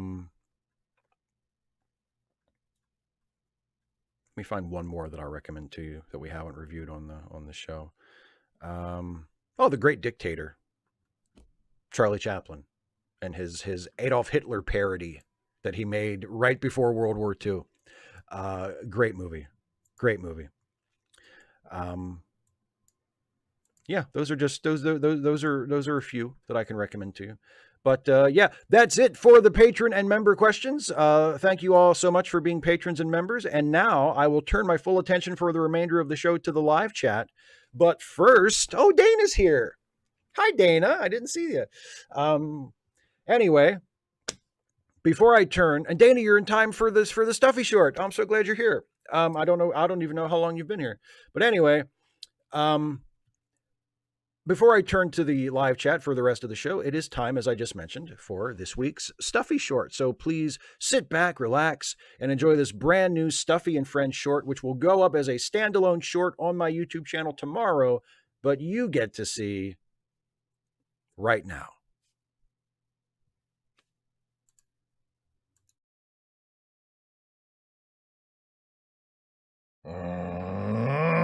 What's wrong? They announced that a certain TV series is ending after this upcoming season, and I really want to crow about it, but I can't. Why do you want to crow about it? Because I don't like that show. So why can't you crow about it? Because a bunch of people I really like are fans of that show, and if I celebrate its demise, it'll hurt their feelings. That's good, though. It shows you have empathy. Ugh, I hate having empathy.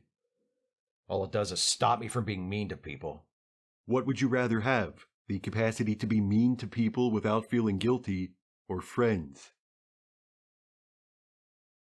Do you need me to repeat the question? Just give me a second. With apologies to Jack Benny for that for that punchline.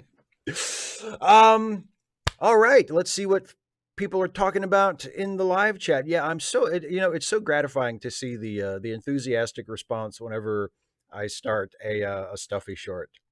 That does my heart good because I do love my Stuffy videos. Yeah, Andrew gets it exactly. Your money or your life. I'm thinking it over. Exactly. Black Cover 95, it's lower decks, isn't it? Well, and just see if I can't now. If I wanted to specify it in the video, then I would have specified it, okay? I can neither confirm nor deny that it is lower decks. Oh, Daryl, those are some good ones. Yeah, I have to recheck the list of movies we've done as well sometimes.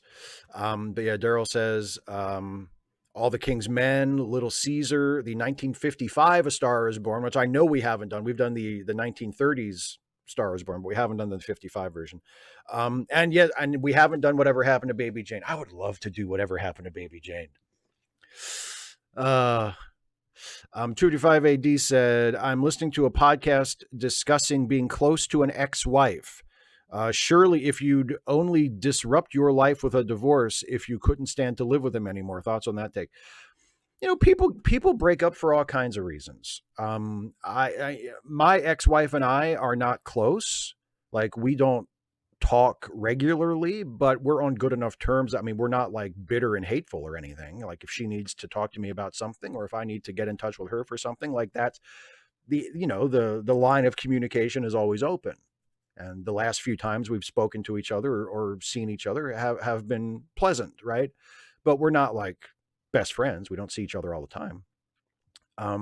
But other people have exes that they become friends with. The romantic relationship ends, the marriage or whatever it is ends, and they remain close, and that works for them, and that's fine. Like, there's no one size fits all thing. It's whatever works for you and the other person, obviously.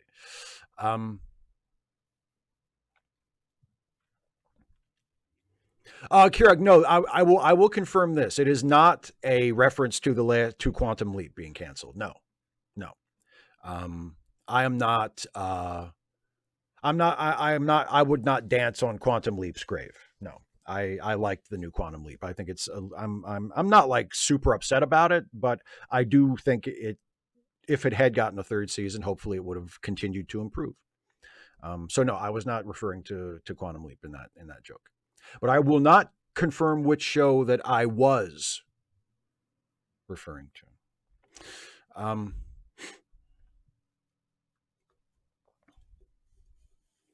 25580, yeah, I mean, my philosophy is I don't do things based on how pricks are going to interpret it. So I would imagine the guy who came up with the question may have felt similarly. Submarine of Geek, I don't think I've ever been mean to Lower Decks fans. Knowing how sensitive they are, I go out of my way to not be gratuitously mean to them because I know, because I know how sensitive they are and how extremely protective they are of that show. So I would not wish to inflict any undue distress upon them. 25 AD says, you know what I'm kind of surprised by? No one on the right has accused NASA of doing a DEI pick for putting an Indian American woman on Boeing Starliner's first mission. Are you? They don't care what NASA does. They're not even paying attention. I guarantee most of the people that would complain about that don't even know about that. Well, and Andrew, for my part, Andrew says, I can understand hating a show like Big Bang Theory for how it deals in shallow stereotypes of neurodivergent people and geeks in general, but I don't understand hating something like Lower Decks. I can just speak for myself. I don't hate Lower Decks. I just don't think it's funny or very well written. I just don't think it's a good show. Like, I don't hate it. I don't wish that it had never existed. I mean, I don't have any ill will toward the people who made it or anything like that, or people who like it. I just don't think it's funny, and I don't think it's very good.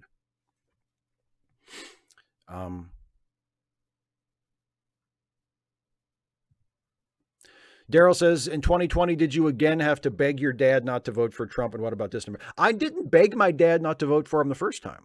I didn't even talk to him about it. He just let it slip in conversation that he didn't vote for him. And no, so I mean, I have no intention of begging him to vote for anyone.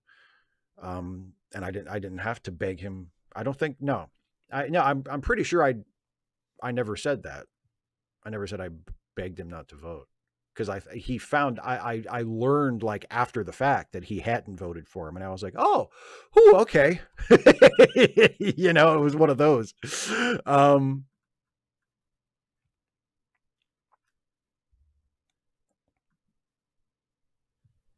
Joe says, what happened to the device recovered from the Pegasus? Maybe it's being used by Section 31. I've seen articles about an upcoming movie. God help us. God help us.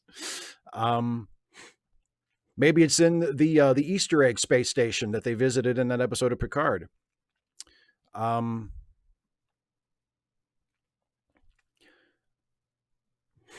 Exactly, Dana. Just the due distress. 25 AD says, when I was in sixth form college, UK community college, I told a lecturer I saw a boy slap a girl's ass. She pretended to find it funny, but confided in me that it made her uncomfortable. Later, I asked her if he'd done anything, and he was like, yeah, I told her she needs to stand up for herself more. No mention of disciplining the guy. How would you have responded to that? I mean, I would have expressed disapproval. Like I would have said that I'm not okay with that, but it's not really my place to do anything about it beyond that. I mean, I don't have any, you don't have any authority in that scenario. If you're just a student and it's something that happened between other students, like you can say, to the teacher, like, hey, I saw this and that was, I feel like something should be done about it. But, that's really all you can do. So I think you did what you could do. Got some super chats here from Kirak. I want to make sure I don't neglect. Kirak says, now on to my NYPD Blue question. Why Bale? Why do you like Bale? Fancy, I thought, was the best lieutenant. His comment on if someone I love was murdered, I'd want Sipowicz to catch. And then earlier, having Sipowicz having to be the new catching detective in Gina's attack. I loved Fancy. Oh, I loved Fancy too. I thought Fancy was great. The reason that I particularly love Bale is that Bale came along in the final season of the show when creatively the show was kind of running out of gas. And having Bale come in and shake up the interpersonal dynamics in the squad room, I think really helped that show in its last year. Because remember, Fancy was the lieutenant for a long time, and there was tension between Sipowicz and Fancy, but Fancy got along with everybody else. He was like a cool, friendly boss for the most part. And then, the bosses who replaced him were mostly cool, friendly bosses. So having Bale come in and be the boss for most of the season and be kind of the antagonistic hard ass boss, I thought that was a way more interesting dynamic and something that they hadn't really done for an extended run before. And like he really shot some energy and some life into that last season. So I really like Bale a lot. Um,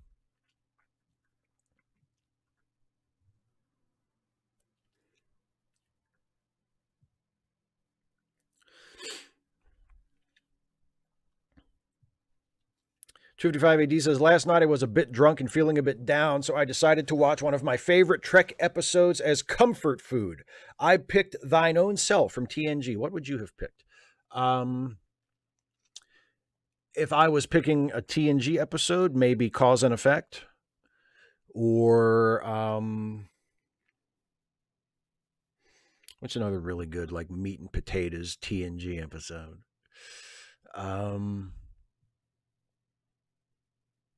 Conundrum, maybe, or Clues, or or if I'm expanding it to beyond TNG, just a comfort food episode of Star Trek. Period. I love Sword of Kahless from Deep Space Nine. I love. My favorite original series episode, Amok Time, is always a great episode. One of those. Andrew says, Steve, what's your favorite Cary Grant movie? Notorious. Co-starring Ingrid Bergman, directed by Alfred Hitchcock. Absolute classic. Love Notorious.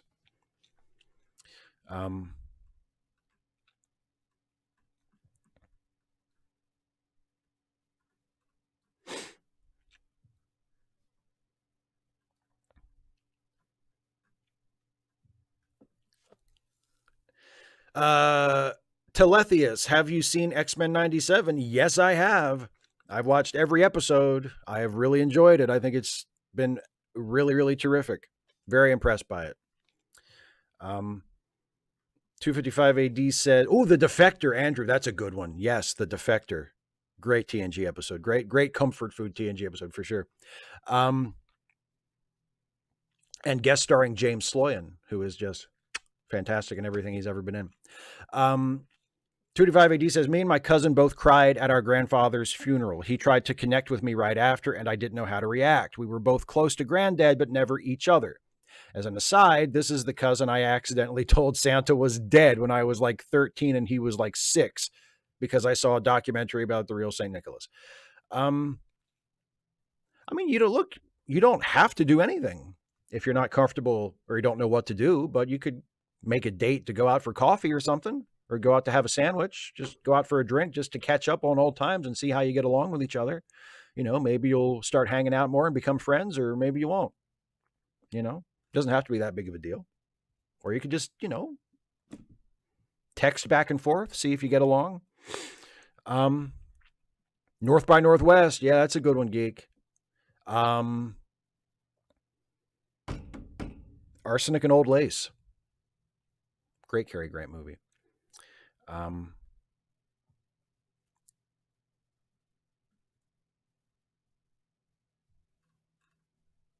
Yeah, Geek just said it. Arsenic and Old Lace. Yep, great movie.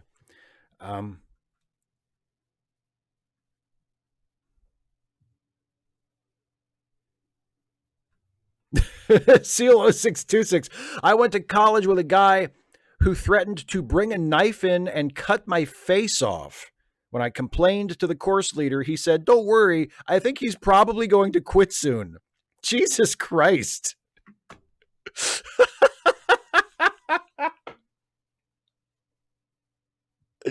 There's nothing I need to do here. It'll take care of itself. Just give him time. It's like, oh, he'll tire himself out. Don't worry. Kirag with another super chat says, last question, I do need rest. Do you think Bale was justified in the way he dealt with Medavoy, basically forcing him to retire? It's been a while since I watched it. I can't remember the details there, but I think we're meant to think that he's being kind of a hard ass, that, that he's not, treating Medavoy right. Bale was a hard ass. I mean, part of the deal with Bale was he was like Mr. By the book, you know, hey, you broke the rules. Now this has to happen. Like that was just the kind of guy he was. So, I think we're meant to think that he wasn't justified, but at the same time, you know, even though Bale was a hard ass, and even though when there was conflict between Bale and one of the detectives, you were meant to sort of side with the detective, but you're also meant to see like, well, Bale does kind of have a point. Like from his perspective, it makes sense. He's not just being a prick for the sake of it. He just has a very different way of operating than the rest of these guys do. And his way of operating isn't necessarily invalid. It's just contrary to the way they've always done it.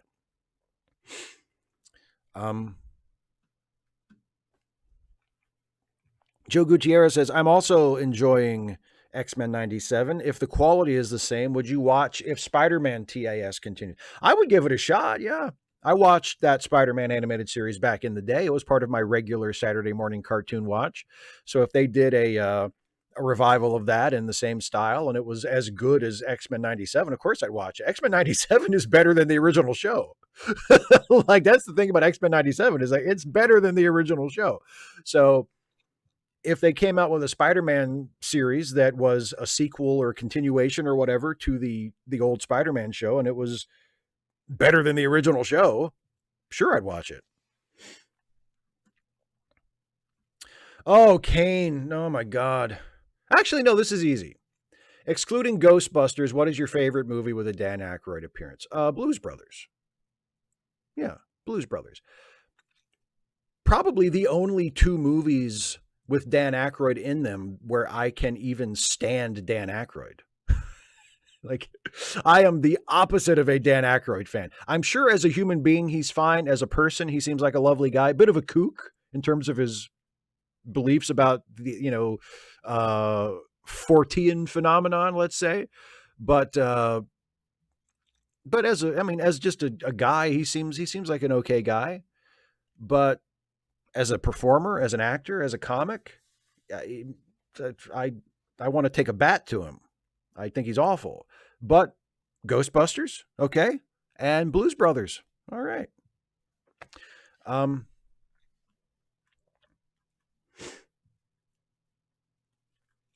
Andrew Klein just says Temple of Doom. I like it. I like it. Ask Dana how she feels about Temple of Doom. We didn't. I'm sure. We made a video about it. I don't know how many of you have seen it. I think it's on Dana's channel.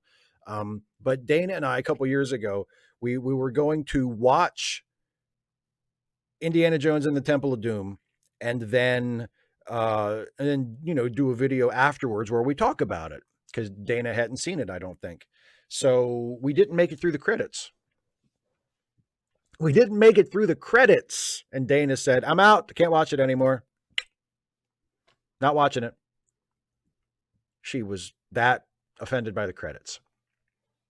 So we didn't watch it. And so we made a video about that, about the fact that that we didn't watch the movie because Dana hated the credits that much. And that was fun. You know, it was a fun video. But yeah, I am still somewhat curious what she would think of the actual film. I mean, I don't want to, I'm not saying it like this. I don't mean it like this, Dana. But I did watch all of Moulin Rouge for you. You know, I mean, we weren't even doing a video about that. That was just personal between us. Just, you know, you wanted to share a film that you liked with me, and you wanted to have the experience of watching it together. And I did that for you. I gave you that. Even though I revile that film. But that's okay. You know, you couldn't get past the credits of Temple of Doom. That's fine. That's fine. I'm not, like I said, I'm not being that way about it. It's not transactional. It's not like that at all. I'm just saying, you know, I watched the one that you wanted to watch and then you didn't watch Temple of Doom. That's fine. That's fine though. It's not a problem. It's not a problem. You did, you know what? You did get through The Lighthouse. Yes, you did get through The Lighthouse. Yes, you suffered through the brilliant film The Lighthouse.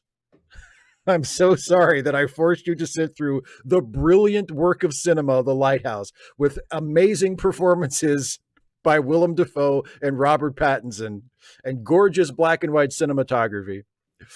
Yes, you did manage to sit through that. So you know what? We're even. We're even.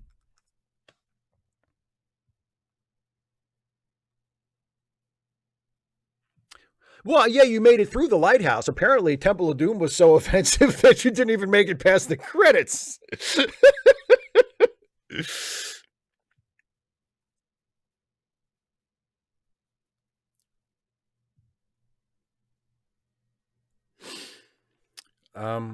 Me No Other says, please do a Trek actually on the Black Mirror USS Callister episode.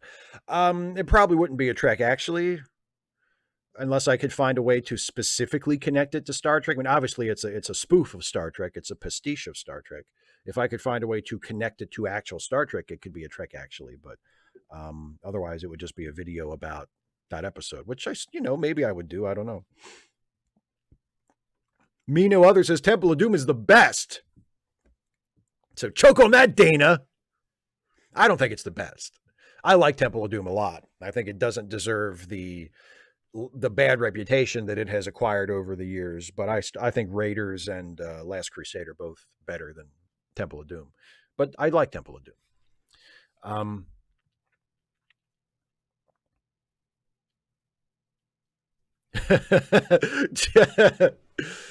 Moulin Rouge. I mean, I would watch that before I'd watch Moulin Rouge again. I'd watch Moulin Rouge. 25 AD said, I'm mentioning it to my emotional counselor, and she went over my lecturer's head to discipline the boy because she outranked him in college bureaucracy. Kind of a trust breach in retrospect. Why is it a trust breach? Because you told the story to the counselor, but not with the intention of them disciplining the offender? I'm not sure why that's a trust breach. Mr. Venom 1998 says, I'm watching The Northman right now since The Lighthouse was so good. I didn't really dig The Northman. I mean, it wasn't bad. Like I thought I enjoyed parts of it. The cinematography was great. The action scenes, especially the big action scene in the village where it's a long continuous shot for a while. Fantastic. Like, just as pure filmmaking, it was great. But the story just didn't really get me. It didn't really grab me. I think The Lighthouse is a way better movie, but very impressive filmmaking on a visceral level and a technical level for sure in The Northman.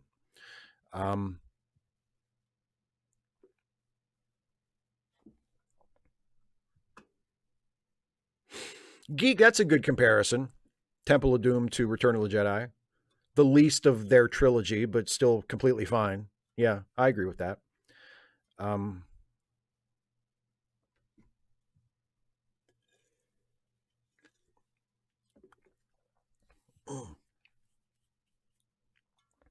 Telethia says Crystal Skull gets kind of a bad rap because of the refrigerator thing. It makes more sense if it was Indy's extra life for when he drank from the grill. I didn't think Crystal Skull was that bad either. I felt like the hate for that was over the top. I thought it was the least of those movies.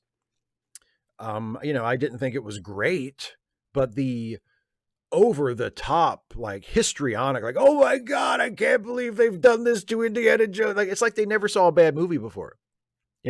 How could they have done it? Like, Indiana Jones is some kind of precious saint. And like, if they made a subpar movie with Indiana Jones, what will we do? Like, just fucking relax. Jesus. Okay. It's not that great. And also, yeah, a lot of the people who were the angriest about it, it's like they were angry about the stuff that mattered the least. Like, they didn't talk about the writing or how unconvincing some of the special effects were, or just how totally gratuitous and superfluous the whole thing felt. They were like, oh, the refrigerator scene, he couldn't have survived in that. Like, all right, Jesus Christ, it's too far-fetched. Yeah, an Indiana Jones movie being far-fetched. Who would have thought of that, right? But yeah, it didn't not a great movie, but did not deserve nearly the hate that it got.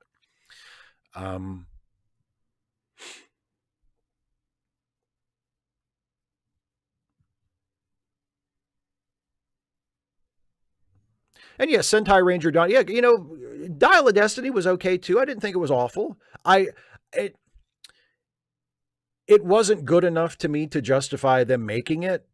Like I didn't watch the movie and go, oh, yeah, this movie, I can see why they wanted to make this movie. This is great. Like it's fine.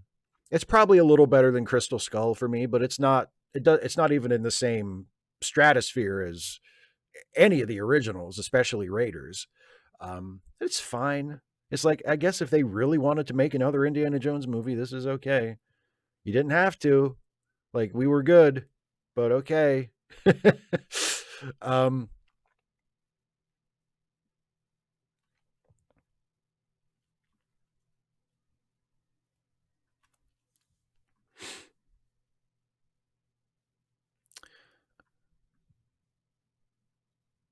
I see 25580. I told her during the session, and she decided to make sure the boy was put on report, meaning my lecturer could have inferred I disapproved of his response, given he knew I saw her regularly. I guess, but I mean, you have to weigh that against, you know, protecting the rest of the student body from someone who might be a problem, you know?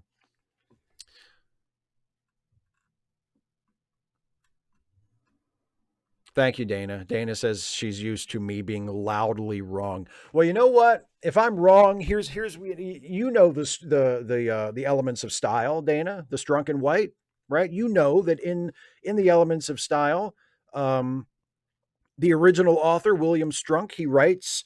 Actually, no, it's in the E.B. White part, but he's talking about something that Strunk used to say in class. He said Strunk used to say, "If you don't know how to pronounce a word, say it loud." Because you should never compound wrongness with inaudibility. So that's my philosophy too. If I maybe I'm right, maybe I'm wrong, but you'll damn sure hear it. I will not compound wrongness on the vanishingly rare occasions when it occurs for me. I will not compound wrongness with inaudibility.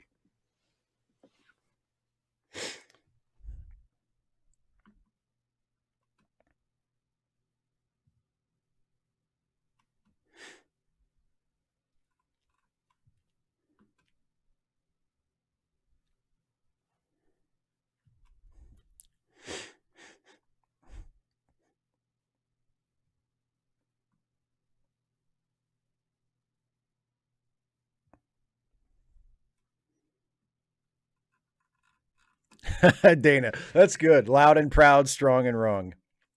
It does see. It doesn't surprise me. It seems like a very a very theater kind of philosophy. You know, that telethies. That's a good point. Saying wrong words loudly is, or saying words wrongly loud is the fastest way to have someone tell you the right way. Absolutely, absolutely right. That's why I said I made a joke on social media last week about how, the best search engine on the internet is not Google. It's asking a rhetorical question and then having a deluge of people who took the question literally, like swooping in and giving you the answer. But then, of course, in response to that, a lot of people said, no, the best way to find an answer, to find the right answer on the internet, is to confidently state the wrong answer. And then everybody who knows the right answer will swoop in and tell you the right answer. So, yes, absolutely. Um, um, 225AD says, how do you feel about them bringing Wolverine back after Logan? I think it's the perfect example of the modern movie franchise system being unwilling to let characters die. I feel like as long as the movie is good, I'm probably not going to care. Like if the Deadpool movie is good, by which I mean really, really, really funny, it makes me laugh a lot, then I think I won't have a problem with it. But I do agree with you as a rule. I do agree with you that going back to the well is a disease that movies have that they really should, you know, they really do need to be cured of. So it's entirely possible, and I'm very hopeful that Deadpool and Wolverine will be a very funny, very good, very enjoyable movie. But at the same time, yeah, sure. Would I prefer that they not do things like that just as a rule? Yeah. Yeah. Like, do I want to see Christian Bale play Batman again? No. You know, as much as I loved him, do I want to see Tobey Maguire play Spider-Man again? No. You know, his appearance in No Way Home was more than enough, and that could have gone horribly wrong, but it thankfully didn't. Um, we're good. You know, we don't need to keep going back to the well. We can do new things.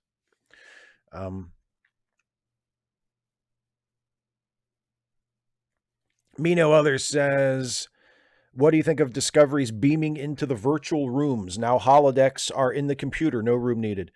It doesn't bother me. It doesn't bother me. You know, in Discovery, sometimes if they have to go from one room to another in the ship, they just transport there. Now they just double tap their badge and they'll beam from one room to another within the ship. That's just a thing that's just how it works in that era of the fiction. And it's part of the, you know, the aesthetic of Discovery. I don't have a problem with it. Or yeah, the fact that apparently every room has holodeck capability now. Like you can have like a holodeck scene in your room and there's not just a designated holodeck. Like that, it is what it is. It doesn't really bother me.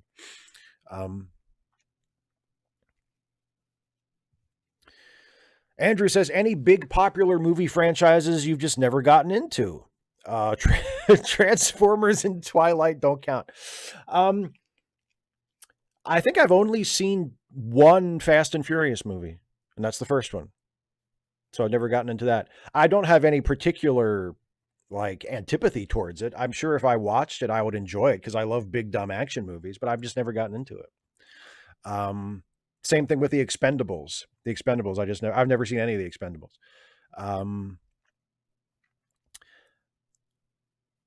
I have seen all three of the Lord of the Rings movies, but I am not into them at all.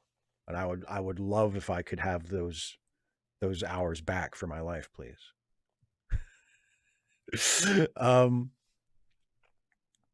Daryl with some more old movie picks. Sound of Music, Love Story, Soylent Green, Godfather, The Sting, The Graduate, Easy Rider. Oh, good list. Some of those we've done on late seating, but yeah. Well, I'm not a huge Sound of Music fan, to be honest. I'm not a huge sound, and I hate Love Story. So other than that, good list. I hate Love Story. Love Story is one of the worst movies I've ever seen. I loathe it. Sound of Music, way too long. Twice as long as it should be.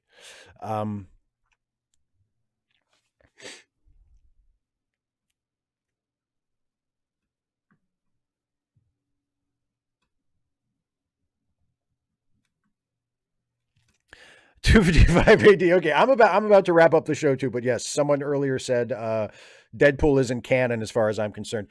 I mean, what does canon even mean in the MCU now? They've acknowledged a multiverse, so anything that you could possibly imagine would be canon in some sense. I mean, I think I know what you mean in that it's not the same Wolverine. Like this version of Wolverine and Deadpool and Wolverine is not literally the same guy from Logan. I feel like that's a little bit of a cheat because like clearly we're supposed to have the same emotional connection to him because it's played by the same actor and it's a Deadpool movie. So it's going to be fourth wall breaking and it's going to be riffing on a lot of the established stuff from the previous movie. So it's a little bit of a cheat to say, oh, but technically it's not the same guy. Okay. I mean, you know, my opinion on canon just in general, which is I don't give a shit. Like as long as the thing I'm watching right now is good, I don't give a shit how it relates or doesn't relate to whatever canon might be applicable.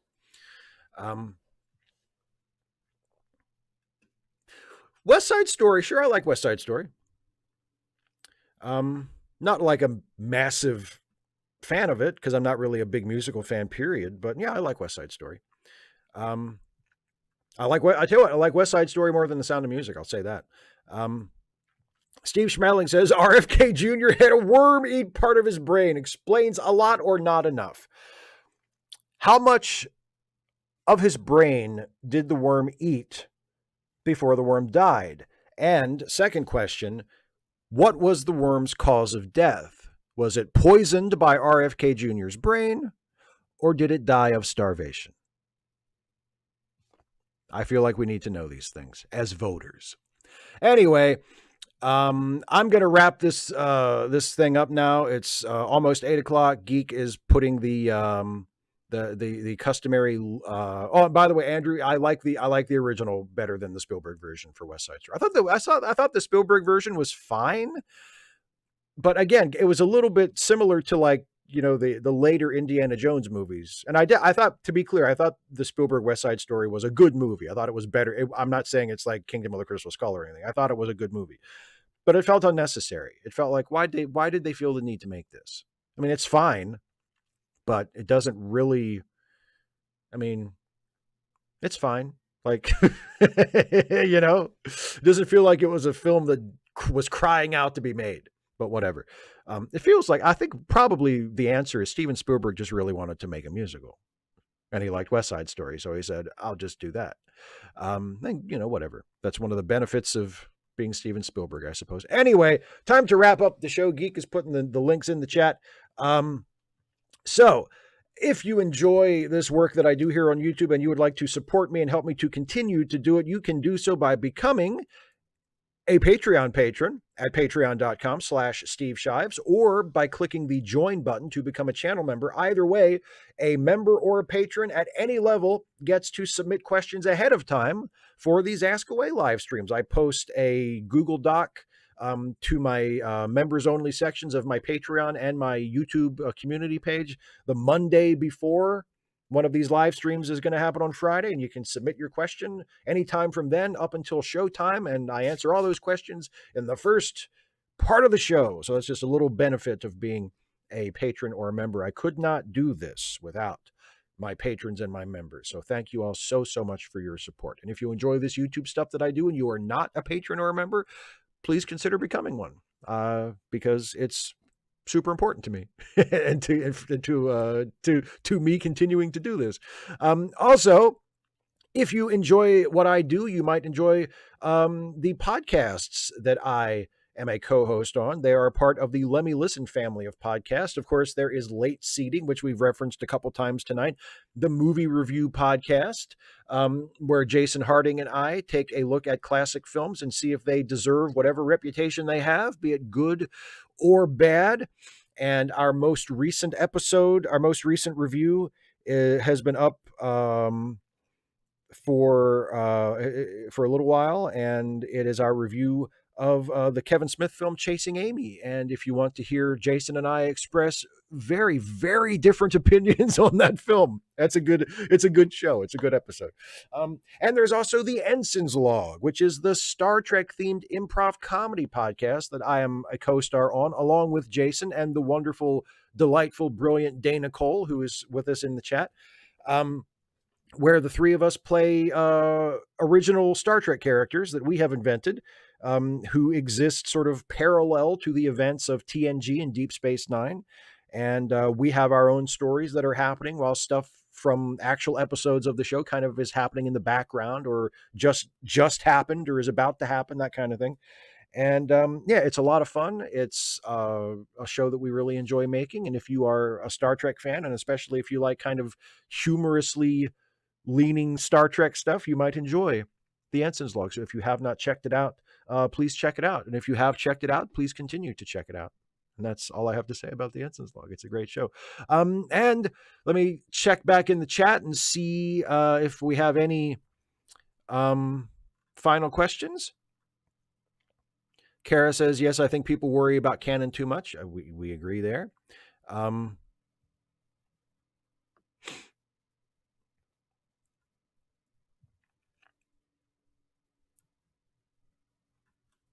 Dana, I've never seen Carousel live. I saw the movie. I think we watched the movie for like a music appreciation class when I was in high school. I remember very little about it. I don't remember it being especially bad, but I mean, obviously I wasn't a huge fan of it because I haven't watched it since. But anyway, thank you all for being here. I'm going to call it a night. Thank you all so much for everything, for the questions, for the attention, for the money. Those of you who have been a financial supporter or have thrown in a super chat tonight, what have you, whatever form your support comes, I appreciate it. I could not do it without you. Thank you so much. Have a good night. Have a good weekend, and I'll see you next time. Bye, everybody.